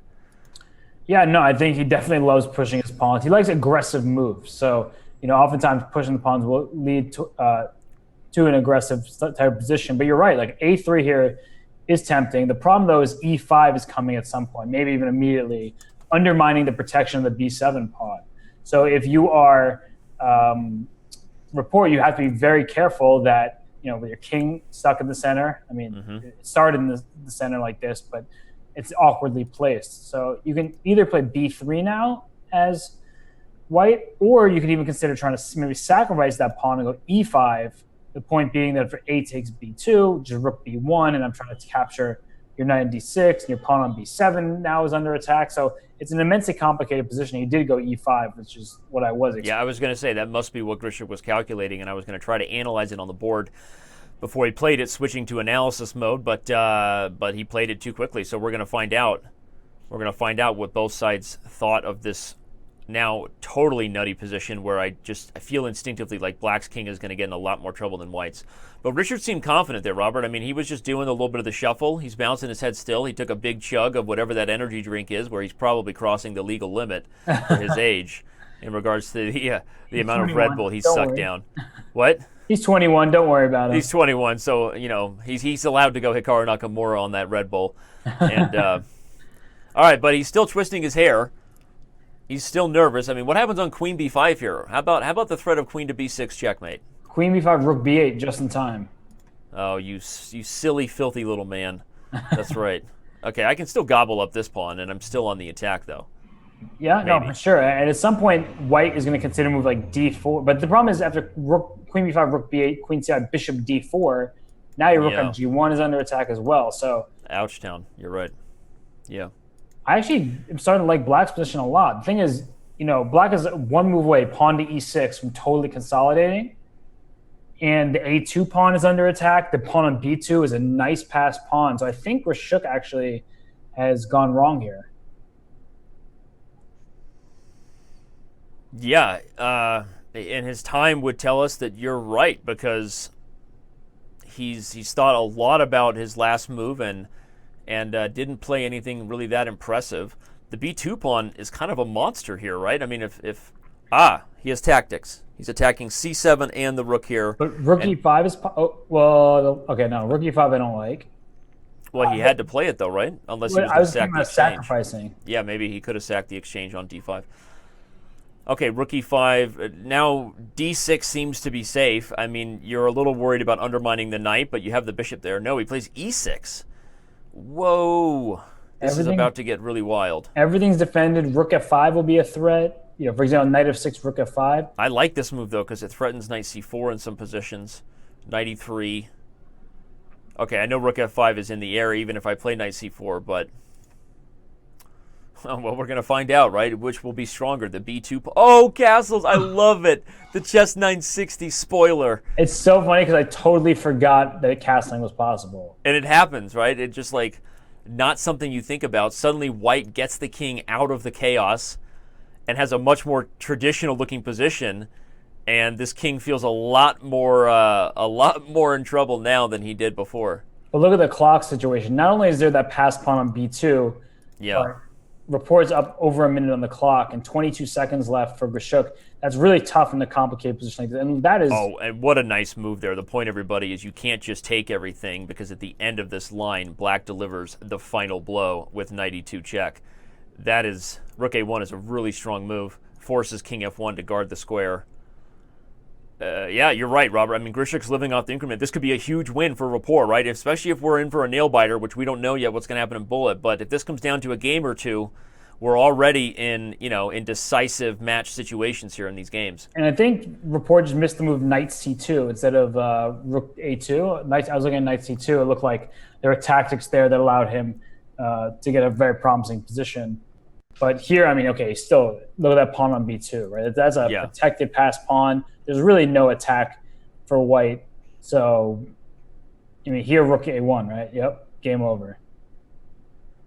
Yeah, it's getting tougher here for Grishuk to hold this. Definitely lost himself there in the middle game of the Chess 960 position, both on the clock, now with only 4 seconds, and on the board. So this should be one that Rapport takes home here pretty soon. Okay, Knight F3, strong move, probably Rook B1. Yep, got to play Rook B1. E5. He can also just play Knight takes D2 check and then gobble up the Knight on F6, right? A deflection. Is that good enough to make it easy? He should start with E5, though. Yep, there it is. Even more accurate. Wins a piece, or Rook, or everything. And okay. And with that, we give our final break to the players, and they go ahead and take that break, and you and I pause a few moments for station identification here, right, on the Speed Chess Championship Network. Robert, your thoughts on what is proving to be a super close match heading into Bullet, only a 1-game lead for the heavy favorite. Yeah, just crazy back and forth battle. It seemed like Grishuk was just dominating in the early going, but then we saw Rapport actually step it up a notch. He really was playing some good chess, but both sides just blundering, right? Like that is surprising to me in the sense where, okay, of course you expect blunders in speed chess, but it's not even just like with the one move blunders. It's like they're up a pawn on move 22 or something like that. And instead of just milking that advantage, there's all of a sudden just like playing a series of inaccuracies that lead them to just really down the rabbit hole in bad shape. So I think that when we come to the bullet portion, Rapport's resourcefulness is really going to shine, because we've seen time and time again, he's been a very hard opponent to get the full point from. So up a game, you got to favor Grishuk still, but I don't know, something about this bullet section is really worrying me if I'm a Sasha Grishuk fan. Yeah, I agree. And certainly, regardless of whether, even if it turns out that Grishuk holds the match in bullet, this has been a lot closer, I think, than a lot of people expect, because Grishuk was such a heavy favorite on paper. But I can tell you what we also expect. We expect everybody to get over to masterclass.com/chess and check out the Garry Kasparov course. We're gonna watch the promo one more time. This time I'm gonna talk a little bit about the promo while it's playing, and we'll let it be in the background and just remind people that Kasparov is going to do a ton in this series. We are going to have a chance to review it at Chess.com. We haven't yet. But it's not. But from what I understand, it's going to be amazing and stuff for beginners and advanced players. So make sure you check it out. At least read some reviews before you dismiss it, but don't dismiss it. Check it out. Boom. White lost, yes? Queen takes, then knight f5, and it's a double attack. So let's go back and see what's the next logical moves. Skewer and attraction. And it's mate. What an amazing mate. I've been thinking about a few ideas that I never used. The one I want to show, it's one of my favorite openings. It's not about winning or losing, but of course at the end of the day it's about winning or losing. I'm Garry Kasparov, and this is my Masterclass. Players aren't back yet, Robert. We patiently wait for the final half an hour of Speed Chess Championship Match 4. So, and there we have it. This has been a much, much closer match. Only a one-game lead for Grishuk as we head into bullet than what these numbers say they should be on paper. So, but that's what the people pay for. That's what people subscribe for. It's what people pay for, right? Close chess matches. Yeah, and honestly, we saw the Wesley So Anish Giri match, and that was extremely close, right? That was they had to go to overtime, and I don't think anyone would be surprised at this point if this match went to overtime. Before it started, I mean, most money had to be on Grishuk. Did we get the numbers of how many people, or what percentage of the bracket people filled out brackets had Grishuk going through? But I'm sure that it was a very high percentage because he is a former World Blitz champion. He's just a monster at speed chess, and he really impressed us last year against Magnus Carlsen in particular in the longer time patrol. So that was what led me to think that he would really dominate this match. But Richard Rapport, really, he's in it to win it. In it to win it he is, and we are in it to win it as the clock starts. And we have, as you can see, a one-game lead for Sasha Grishuk in the bullet portion. He starts out with black. We start out with a 1b3 opening again. Only the second time I think we've seen 1b3. Rapport mainly playing these d4 kind of offbeat openings, but he's mixed it up all over the place. We've seen a queen h5 Sicilian, all kinds of Veresovs and Trompowskis, and now we have another 1b3. Yeah, and it's a great opening to play in bullet just because there's very little theory, and you can just easily develop your pieces, and it's not very difficult to come up with the strategy. That being said, from the black perspective, it also is pretty decent opening to fight against, right? You just do exactly what Grishuk is doing. Just put your pieces on normal squares and just be solid as possible. So Grishuk doing a good job. Why is he up so much time on the clock? That's I was just going to say, he's also doing a good job on the clock, right? And of course, I don't know. I think it started out with Grishuk taking more time. I don't know what we've seen as far as time management so far. I think overall it's been pretty equal, although I don't remember.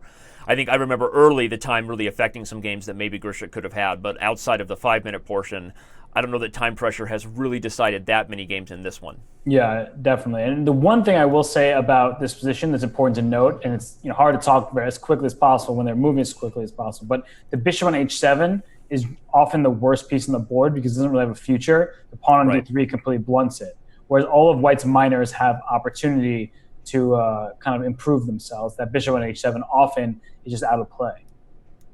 And actually, didn't Grishuk win a nice game against Magnus last year? I was just about to say that Grishuk won a nice game against Magnus as black in a similar situation, right? In last year's Speed Chess Championship match, formerly the Grandmaster Blitz Battle Championship, but it was that was a big early win for Grishuk, right? And it was 100% in this opening. So this looked super familiar to me. And we're in very similar territory, but look at the clock, though. Right now, Rapport only has 12 seconds. Grishuk has double his time. But now that bishop on h7 has some new life because I pawn. Yeah, because the d3 pawn is a target.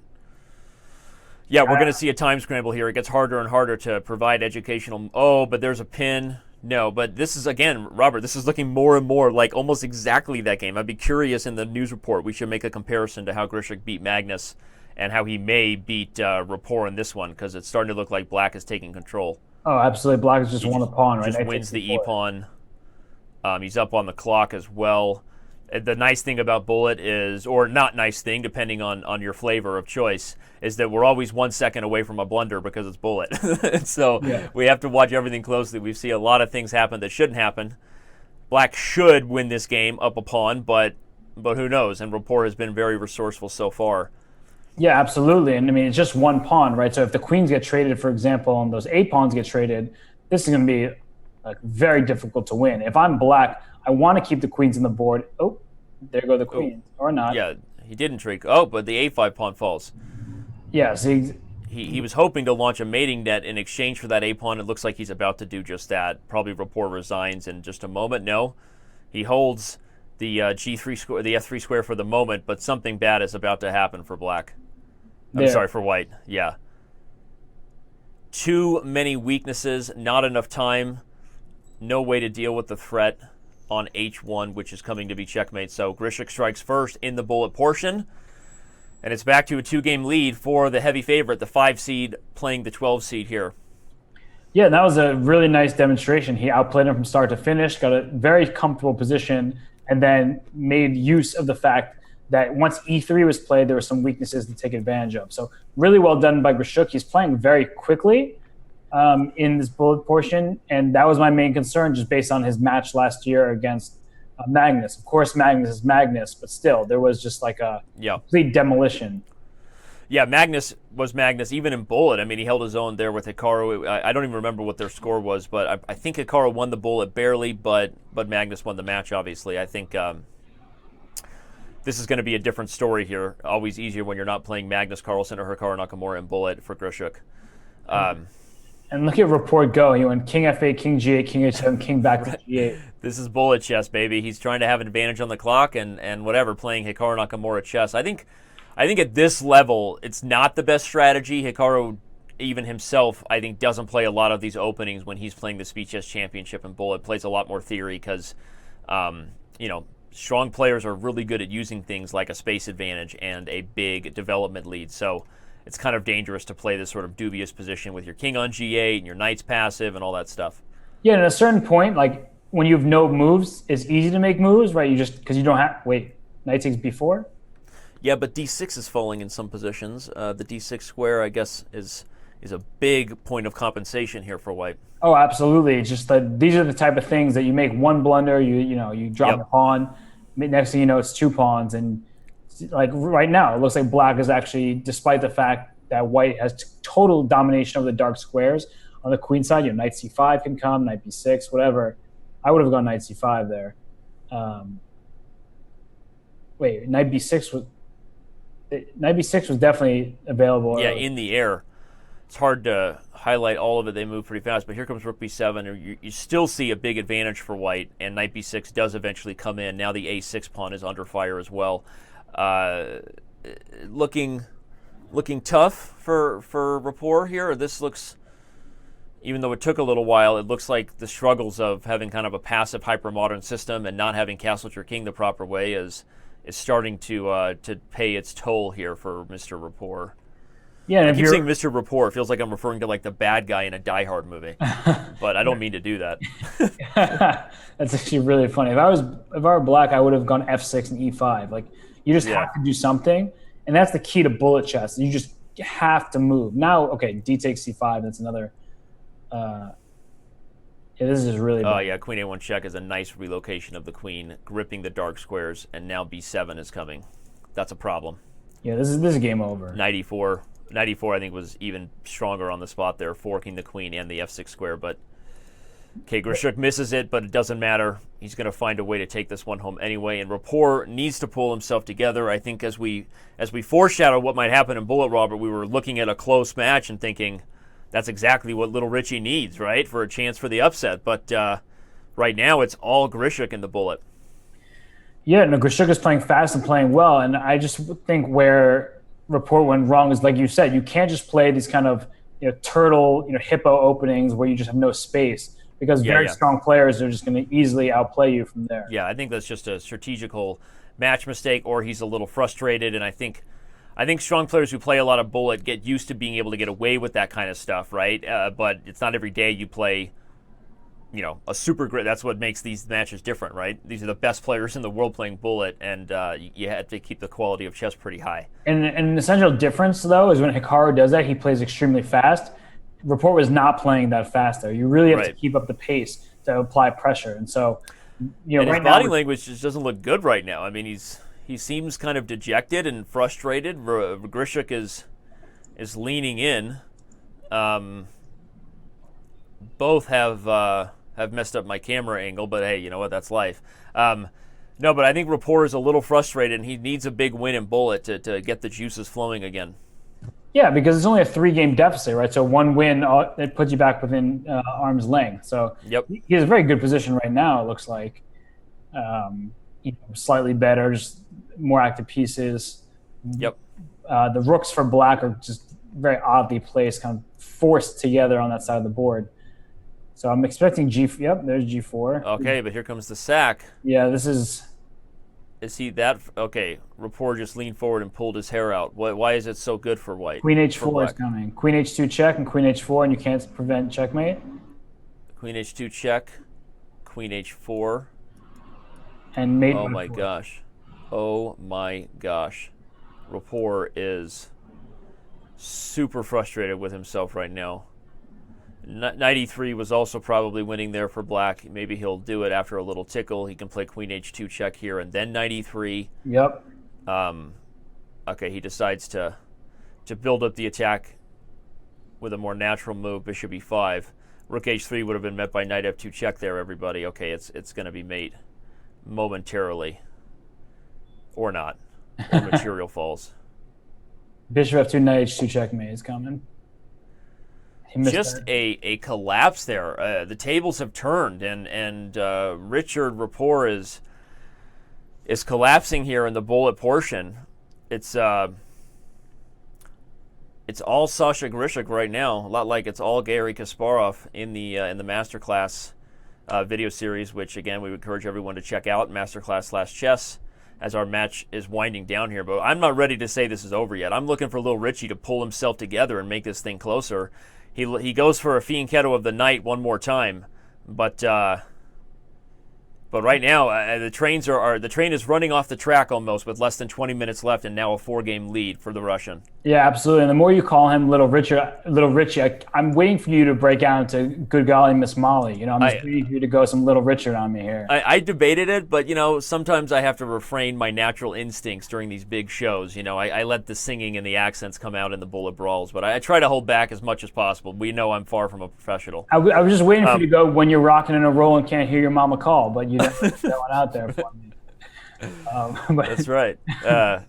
I'm much more likely to go Lionel Richie during a Speed Chess Championship match rather than Little Richie, but that's neither here nor there. All right. So we've got a position. We've seen something similar to this before, a little more solid for black than the previous games. Black hasn't even gone for moves like c5 yet, although Rapport seems to be preparing that now with knight a6, and Grishuk says, no thank you, I'm going to stop c5. Okay. Yeah, but there's a lot of tickle in these kind of positions, right? A lot of closed position, tickle moves, and wait for one side to make a weakness. Yeah, and black at the right time will try to go h4 and then force g4. But the issue is, okay, well now white went h4 himself. Black doesn't really have the clear path to making a break, right? Like you can't go f6 because e6 is weak.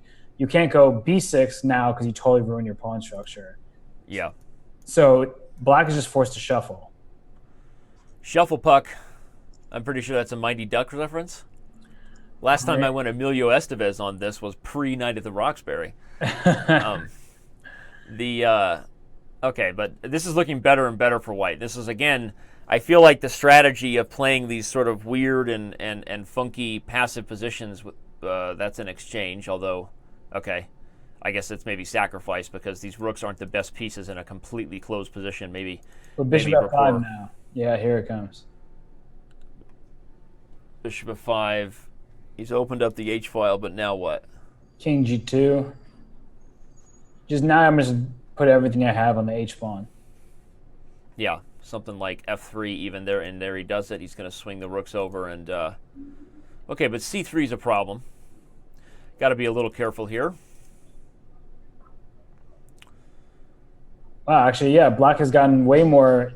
Queen takes g5, and Black is doing fine, right? Black seems to have gotten some compensation for the exchange. The knight is proving to be just as good as either rook right now. Well, I guess he's He can allow f4? No, he's not. He's got to take now because he didn't want White to get f4 and protect the pawn. But still, I don't think White is really. Does White have good winning chances here? I don't think so. Okay, he's gonna guard the pawn, and then he's gonna flip the script on the H-file and play g4 at some point. Yeah, but exactly. He's gonna reroute that knight to g7. Okay, he gets g4 though, and now the pawn is pinned to the rook, and time pressure setting in. This is getting harder and harder for Rapport. Yeah, and pawn rook takes g4 is also a threat, an option here. Okay, he goes for it. He's going to transition into the endgame where after takes, rook takes h7. If g3, okay, the king can come to e3 or e2, I guess, and catch the pawn. Yeah, it looks like. Oh, but not. So knight b5. Yeah, I mean the king goes to go to g2, and the a6 pawn will fall. Yeah, it seems likely White wins, unless something magical happens. Maybe king g2. Okay, I was expecting king g2 first there to guard f3. Now he's giving up a lot of pawns. So with f3 and e5 falling, he better queen this a pawn. I think he's there in time. Well, whoa, what? Okay, Grishuk. Rapport just went all in there on the idea of allowing the queen. I think that was a little bit. I think he still had ideas like knight d4, knight b5 to hit a7. I think he was losing there anyway, but man. I thought he was going for that, for knight d4 to b5 and just try to somehow finagle, a split point. But it's all downhill for Rapport. It's just like every game he's playing funky chess and not playing quickly enough, right? Like you have to, if you're going to do some offbeat things that are getting you dubious positions, you have to do it very quickly. Yeah, very quickly, because your biggest advantage becomes practical at that point. The offbeat stuff makes your opponent think, so you need a time advantage. But yeah, I mean, I wonder, Robert, if our last memory of Grishuk playing Bullet was what? It was him losing to Magnus Carlsen rather handedly, right? And I wonder if that affected our psychological perspective of how Grishuk would be in the Bullet portion, because right now he's playing some of his best chess in the match, right? I mean, he's playing like a stud in Bullet, and I wonder if maybe our memory of him losing to Magnus affected our opinion there. I definitely think it did, but I don't remember him being that convincing against Aronian either in Bullet. Yeah. So, I think maybe we were a little harsh. I'll admit that, but it's something just doesn't feel like Sasha Grishuk Bullet star. Right? It doesn't ring a bell. But he is playing very well. When all that matters is right now, right? The past is the past. So he's playing very well against Rapport. But again, I was wondering from the very beginning. I have never seen Rapport play Bullet before. So right. The ratings coming in were I think decently close, although I'm not sure how active either of them is on Chess.com. Though Richard told me before the match started that he thought next year we should rank players and seed them based on their Chess.com ratings, not the FIDE Blitz ratings, to give them a chance to try to higher their seed, right? Because he wanted to have a higher seed and not have to get paired with Grishuk in the first round. Right, that makes sense. But okay, Richard played super well in this match, and right now the wheels seem to be coming off a little bit. But but it has been much closer than this final score is gonna really say, because it seems like at this point Sasha's probably going to go on to win by about the margin you predicted.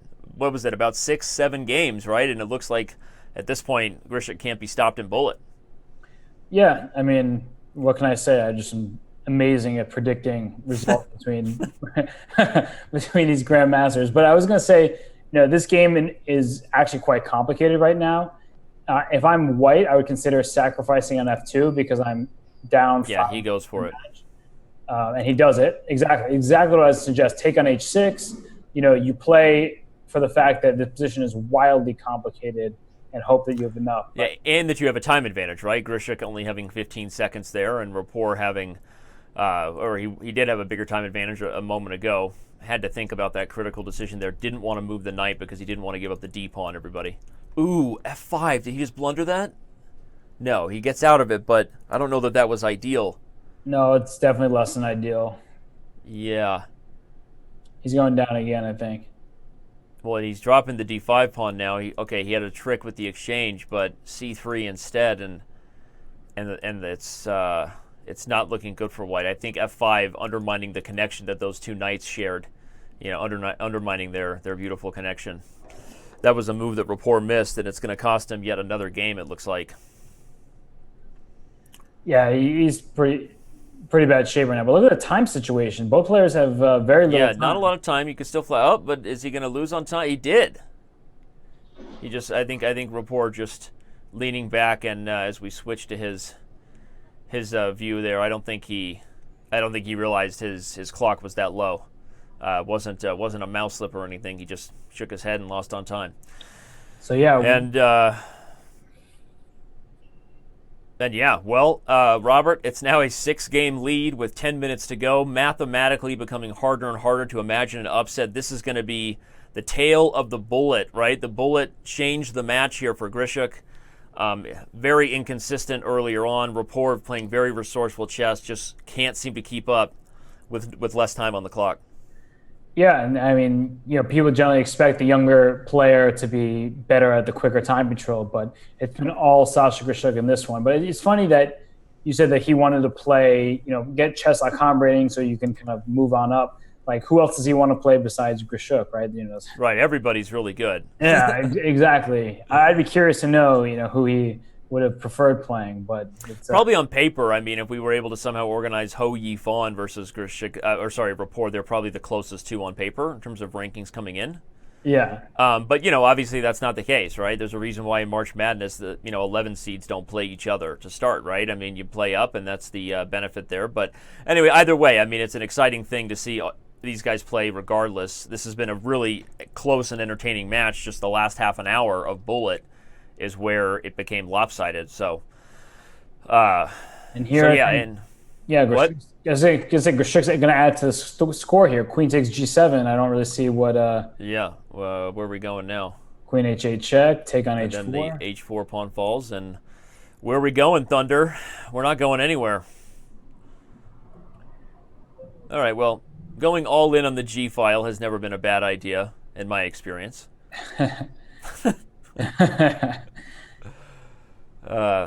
Yep. He's just going to take on F2 everything, and although I don't know, I guess Black has a bit of counterplay just because of the exposed king, but I just don't see a follow-up right now. Yeah, maybe he can take on F2, and okay, he's got the queen. E5. White has a lot of pieces, but okay, that's a nice move because it stops the bishop from coming back to the dark square so that you could see exactly that. Unfortunately for Rapport, White's king, despite being in the center, Black just lacks. This is Bughouse. He wants to drop a knight on F4, right? And there's not enough pieces to get at this king. Not enough pieces to drop in on these squares. So, by the way, you can play Bughouse on Chess.com.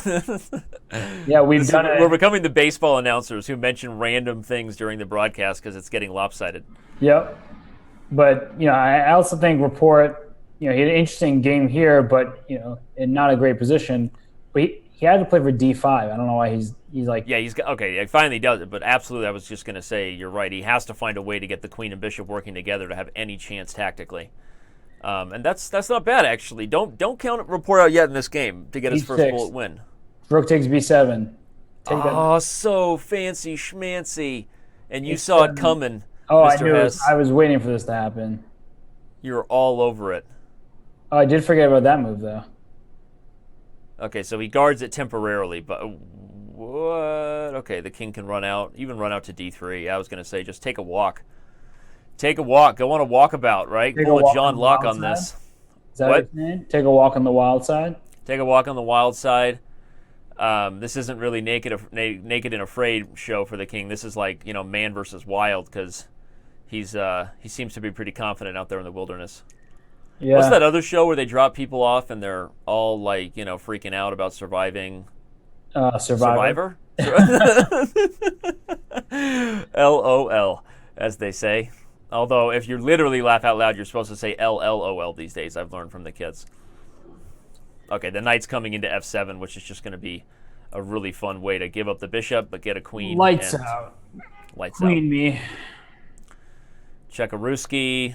The king's going to get mated. Rapport falls one more time. And he's frustrated and dejected. Understandably so. Now we're just rooting for him to get a win, right? Let's get a win in bullet for Rapport, right? Can little Richie buy a win here? Good golly, Miss Sasha. Good golly, Mr. Grishuk. Give the kid a win here. A win for 400, please. A win. I'll take a win for 400, Alex. Yeah, this is not going well for him. I mean, it's just, I don't know. Like, it seemed like this would be such a good. We were built up for a climactic finish, and everything's just been downhill since we entered the bullet portion. So, yep. Poor Richard. Not to get ignore me. I was like, poor Richard's almanac. I don't want to go on these references anymore. Yeah. Ben Franklin's thing. Speaking of references, I was corrected about my shuffle puck reference earlier when I went Emilio Estevez on this with Mighty Ducks. It was actually knuckle puck. So the knuckle puck is what's a part of the famous knuckle puck by whoever that kid is. So my bad for those Disney lovers out there. You're forgiven. Well, we have 6 minutes, and I'll tell you who won't be forgiven, our members, if they don't head over to masterclass.com/chess. See that little intro right there. You got to check it out. Read the reviews. Get excited for Gary Kasparov's class. He hasn't done anything like this before. Apparently, he curated his own list of tactics that he thought would be useful for both advanced and beginners. Obviously, he, as we said, he provides some interesting novelties and some stuff you can't get anywhere else. So we know he's a beast. He's gone head-to-head with supercomputers. He dominated his competitors for decades, but he's never done a Masterclass show before, so check it out. Yep. And speaking of check it out, look at that move, knight b8. And that's it's a very important idea. The point is that if the knight stayed on d7, white would have captured it and played it with a great knight against a bad bishop. Yeah, I'll back up and show that because it's not often we get a nice instructive opportunity there. Did you see this blunder by Never mind. We're heading to a blunder by Richard, unfortunately. Well, we've never actually had a complete shutout in any one time control before, and that is in the history of the Speed Chess Championship Grandmaster Blitz battles. I think even in death matches. We've never, certainly in speed chess matches. So, wait, and we may not have a shutout now. Is Rapport, I thought he was coming back. He's trying. I don't expect we'll have a shutout here either. I expect Richard to get a win in the next game or two. It just usually happens. But we have, for the record, if we witness a shutout here by Grishuk in the bullet portion, it will be the first ever in the Speed Chess Championship history. Yep, and this game is looking pretty good for Grishuk once again. Wow, b4. Yeah, that's a nice move. He's got a chance here. If you look at take the time situation. Yeah, he definitely is. And rook d6 comes in. No shutout. No shutout. Come on, no shutout. Break up that no-hitter. It's the bottom of the ninth. Oh, this is just ridiculously complicated now. Yeah, I don't even know what's going on here, but I know that with that much time on the clock, you thinking Rapport can pull something off. Grishuk is down under the wire here. Okay, he has at least a draw, so there will not be a complete shutout already. No, maybe he's playing on. Yeah, well, check, rook d to g7 check, rook a7, and then just stop. Yep. And then maybe move your rook up Yep. You can drive the H pawn, and that leads to mating nets, right? Okay, he goes for the other idea I was thinking, bringing the rook over, but... Okay. I think Rapport's going to take this one, and he does, and the shutout is over. The no-hitter is broken up. Who's excited? Well, not at your baseball references, but I am happy for Richard. Yeah, that's right. We know baseball's not your fan fave. Nope, unfortunately not. Is that just because you live in New York where they've never had a good baseball team? I don't know if you're trying to make a joke about the Yankees not having won 27 or however many World Series they have, but I wouldn't be a Yankees fan anyway. What? You heard me. Would not Sorry, be. I blacked out. You were talking about the Yankees. Oh, okay, gotcha. Well, let's talk about chess now. So the double pawns actually can serve black well if an attack can get started. Rook G8 was just played. Yep. But white is incredibly solid, right? Like, look at that setup. Looks like it's weak light squares, but the fact that black has no light square bishop means that the king is totally safe in that kind of setup. Yeah. Grishuk loves himself Rapport loves himself a positional sacrifice for an attack on the G file. But the king is pretty safe there on the G spot, not going anywhere. And I don't think that black has enough to get the attack going. E5's coming, right? Yeah, attack decos. Oh, wait, but queen f5. But wait, if E5, queen f5, so he's got to have C5. That's the whole... C5, knight f5. Oh, my Lord, he missed it. He missed it from the outset. Rapport got a little too frisky there with the tactics, and now it's getting closer and closer to a positional grind for white. Yeah, he's just down a pawn and has weak pawns and has absolutely no attack. And I don't know what else to say. It's just terrible for black. And how much time do we have left? A minute and a half or so? Yeah. So, yeah, this will be, it'll be 16 and a half, presumably 16 and a half, 9 and a half, 7. I mean, I feel like I didn't have it this one-sided, but I definitely thought that Grishuk would win handily. And, well, I just didn't think the bullet would be this one-sided. I'm not that surprised by the final score, but I thought it would be 2 or 3, plus 2 or 3 and 5, plus a game or 2 and 3, and maybe plus a game or 2 in bullet. But today it was a surprising tale. But, we talked about how we thought Rapport, I think being a younger player, and we admitted maybe our psychological bias of having our last memory be that Grishuk really got dominated by Carlsen in bullet. But overall, I mean, haven't we seen this in many blitz matches, Robert, where even though we don't know how strong the best players will be in bullet, if there's a big difference in terms of strength of the players, usually the bullet is just, it's where all intuition is revealed, right? And all of a sudden, I think the stronger player almost always scores better in bullet. We've seen, but usually there's exceptions where somebody is just, fantastically that much faster with the mouse or something. But overall, the stronger player, usually the margin of victory in bullet is there. Is that fair, you think? Yeah, I think based on the experiences we've seen thus far in the Speed Chess Championships, that would be very fair. And I think, it's hard when the match was so close the whole way and all of a sudden it becomes so one-sided. We did see last year when MVL played against Hikaru, the MVL went on full tilt and lost 6 games in a row or something. Yep. So that does happen, but it just... we were set up for such a prime time bullet battle, and unfortunately for Rapport, he just wasn't up to the task today. Yep.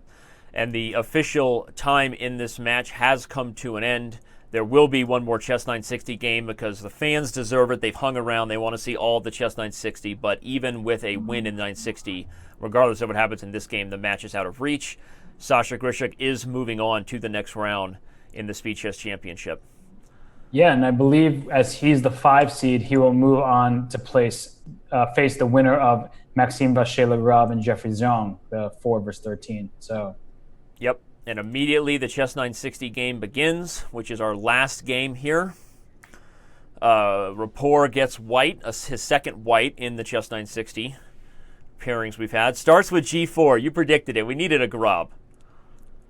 Yeah, G4 had to happen at some point or another, but in this 960 bullet, I feel like it's only going to help black out. Yeah, a tough finish for Rapport. You can see by his body language he's frustrated. It's definitely heartbreaking when you see a match that was so close and we were talking about the 12 over 5. We were even quoting NCAA 12 over 5 seed statistics, and but the wheels came off, and that's why Grishuk is really, really good at this game called Shachmati, right? I mean, he's pretty good. Pretty good chess player, this guy. No, he's exceptional, and he's showing off his might. And, yeah, I mean, it'll be interesting this year to see him face off presumably against MVL. Okay, if Jeffrey Zone beats MVL, that'll be a huge upset in his own right. Right. But that will be a fascinating battle because absolutely, we didn't see that last time. Grishuk MVL is one that mark your round 2 calendars. That could be the bee's knees. Yeah, no, for sure, and that's and this game it looks like White's just in trouble again. B takes C3, take on B2 with check. Chopalicious. Oh, that's going to be the name of my rap album, by the way. When I talk about chess, it's going to be a chess rap album. It's going to I be would love some chopped salad right now. I'm hungry, by the way. Me and I, too. when we do these matches in person, we always go hit up some good lunch after this. So you hit up lunch, I'll hit up lunch, and then we'll just pretend like we're eating together. Well, we can FaceTime and just enjoy chess. Whoa, that's true. Look at this attack suddenly coming underway. Yeah. And, Swing town. And just kidding, there's no attack, just a one-move threat. Yep. Just a one-move threat. They were testing you, Robert, but you failed that one. Normally you pass, but that was not. Ooh, rookie one check was better there, but all right. Yeah, what is going on here, by the way? Okay, he's just going to go take on G1 maybe and just say you got... What? Check. I was like, what is that? Oh, it's check. I spaced out too. I forgot about the discovered check. That's how tired we are. Yeah, but... Okay, he wants mate. He wants the whole thing. In fact, it's mate next move. He's got to play C4 here. Rookie 2 was checkmate in 1. I just hope everybody... Yeah, Rookie 2 was mate in 1 by Grishuk, and he missed it. Queen takes so, up, who does the check. How many mates will we miss here? I don't know. But in the end of the day, it's still just easily winning here for Grishuk and okay. Well, the players are going to be joining us for interviews, and so stick around for that. Don't go anywhere as we do a little bit of post-game with the players. Yeah, this one's coming to a close. Grishuk has completely moved off camera there, sliding way over in his chair. But with that, we have the end of the match, and we will invite both players to rejoin us here as I've unmuted them and bringing them back into the show. Sasha, can you hear us? Yes. Will you I just muted you, buddy. Will you put some headphones on? Do you have headphones? Anywhere close to me. No headphones? Okay. All right, well, that's better. We don't seem to have a mirror effect going now, so everybody's here who can hear as well. Guys, first of all, thank you for a very tightly contested match there. Until the bullet portion, it seemed like this thing could go either way. Richard, I know that the final score, not something that worked out for you, but if you had told yourself you would have been only down by a game headed into the bullet, would you have taken that before the match? Yeah, sure. I mean, it's very funny because I think in the last half a year I only played bullet, and I wish I wouldn't if I look back, right? Because that went to the worst. So. Yeah. Yeah, but I mean, in general, I was worse most of the games, so it's pretty fair overall score. How are you feeling, Sasha? As obviously you did have some chances early on in the match. You were kind of failing to build up a lead, and Richard was playing super resourceful chess. Were you worried heading into the bullet that you might be regretting having missed some opportunities to win earlier? No, I think it was like a mirror match, like my match against Magnus. It was also super close until bullet, and then in bullet it was one-sided, but today I was on the right end of this. The right end. Sasha, have you been working on your bullet skills? Because, like you said, you struggled against Magnus in the 1 minute, but here... Yeah, actually yesterday I tried to play some bullet on Chess.com, and it was quite painful. I think I was down 4-10 against Tigran Petrosyan. But we finished, I lost 10-12, so I felt like I'm starting to improve at the end. Richard, but do you... It was very painful at the beginning. Richard, you play a lot of super interesting openings and super interesting chess, and was this part of your strategy in Blitz even more so to really mix it up? Obviously, you played an E4, Queen H5 Sicilian. You played B3. You played Verisovs. Did you have any pre-match strategy or any preparation about how you wanted to approach Sasha in a match? Well, I played my main repertoire, you know. No, I mean, in general, I thought it's better to avoid the main lines because, as you see, I'm not that up to date in them. But in general, I feel like it's kind of backfired. I mean, in many games, I just started from miserable positions, and then I just got lucky several times. So yeah, this could have been. It definitely was an observation we made about when you were playing black in the bullet games that you definitely didn't get ideal. Was that something you regretted in hindsight, that you just didn't play enough mainline theory? Yeah, no, I mean, it's not maybe mainline, but in general, you know, when you play bullet, I think it's extremely important to have a handy position, but you have practiced and you know what to do. And I sort of get the same problematic positions when I had 5 minutes and when I had 1, and you know, it's very difficult to be resourceful with 1 minute. Yeah. Richard, everyone wanted to know what kind of music were you listening to throughout the match? All kind of. Actually, I went to Deezer and there was some pop mix, yeah. But in general, I was listening originally. It started with Lana Del Rey, but then it went to some other direction. I don't quite get how, but it was cool. Okay, well, you proved me wrong. I guessed that you were listening to some rap, maybe some Drake, and that you were listening to an album, not a mix. Turns out you were listening to a mix, so I was wrong about that. It got out of hand with this mix at the end, yeah. Sasha, I found out there is some song which called Japanese Jesus. Yeah, it's incredible. I can recommend it. Okay, Japanese Jesus, all right. Sasha, have you ever listened to Japanese Jesus, or if you did listen to music, what would be your music of choice? I don't know. I think it should be different for Bullet and for Blitz. For Bullet, it definitely should be something like rap or Guns N' Roses, something like this. And for Blitz, actually, it can be anything from classical music to something, to anything, basically. Well, regardless of whether you choose to listen to music in the future, there's a very good chance you'll be taking on Maxime Vachier-Lagrave if he holds up and beats Jeffrey Zhang in his match later on this month. How do you think you match up in a speed chess championship affair against someone like Maxime? No, I think he's one of the toughest players. I mean, both in this format and overall. So. Yeah, it will be very tough, obviously. And also he is extremely fast. So I don't know, maybe I will need to do much more training. Well, I don't want to sit here and ask you guys too many more questions. You're both, I'm sure, very tired, and the fans are super appreciative. We had awesome viewership. We actually stole a lot of viewers from that event that's going on in St. Louis right now. No, I don't even know what it's called anymore, right? I mean, but during the high points of the show, I think we had a lot more viewers than any other chess thing on the web, so the fans appreciate it. Again, Richard, sorry the results weren't what you want, but I know that you'll be back in the future. I think we'll probably take your idea and have Chess.com ratings seed players as well in the future, and maybe we'll get a rematch with you and Sasha in one of these years. Thanks, sure. Thank you both, and we'll go ahead and let you check out. And good luck in the next round, Alexander Grischuk. And thank you again, Richard, for playing. Thank you very much. Thanks. Congrats. Bye. Well, Robert, as we let the players go here, you and I can wrap up. I think in the end, as we said, it was a tale of the bullet. I think Sasha actually summed it up really well. Very similar to his match against Magnus, right, in terms of being back and forth.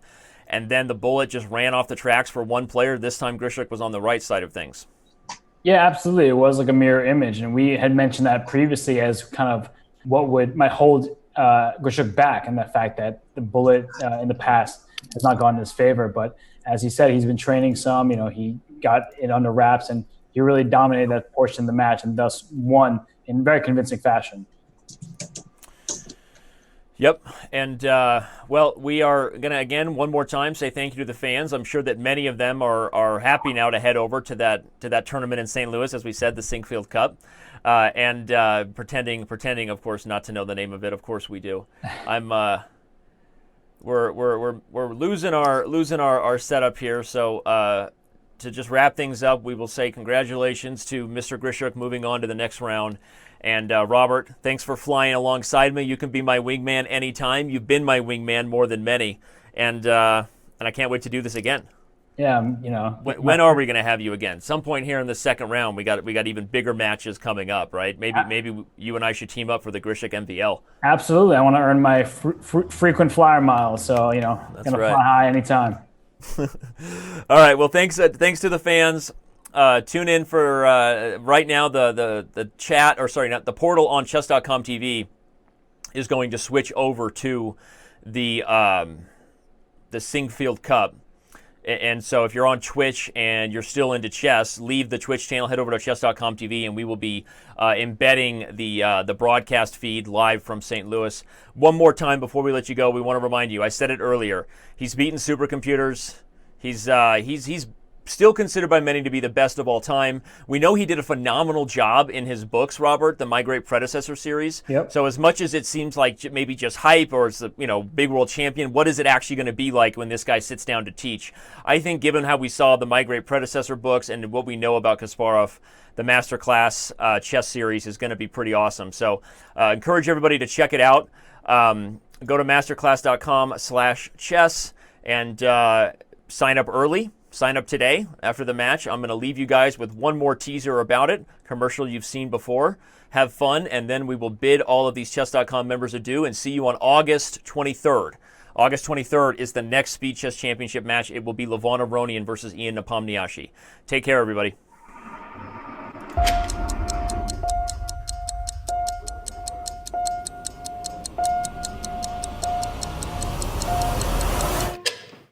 Check. Chess is a game of unlimited beauty, but it's not just checks and attacks. You have to be creative. I'm here to share with you my knowledge of the game of chess, but I'm trying to come up with the comprehensive picture that will be helpful for you to become a better chess player and even a better decision maker. Let's cover it. King g5, king c2, king f6, king b3, king e7, king c4, king d6, king b5, king c7, king a6. Boom. White lost, yes? Queen takes, then knight f5, and it's a double attack. Skewer and attraction, and it's mate. What an amazing mate.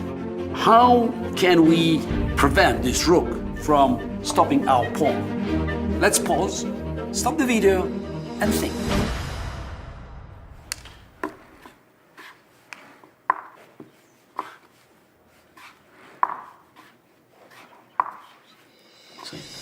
You have time to find this winning combination. Did you see that your bishop was hanging? But then you have knight c5. No, I didn't see that line. That's interesting. So you attack my bishop, and then you protect your bishop. Right. So let's go back and see whether we can improve and what's the next logical moves. It's about coming up with new ideas, challenging your own excellence. You find your mistakes, next time you have to do better.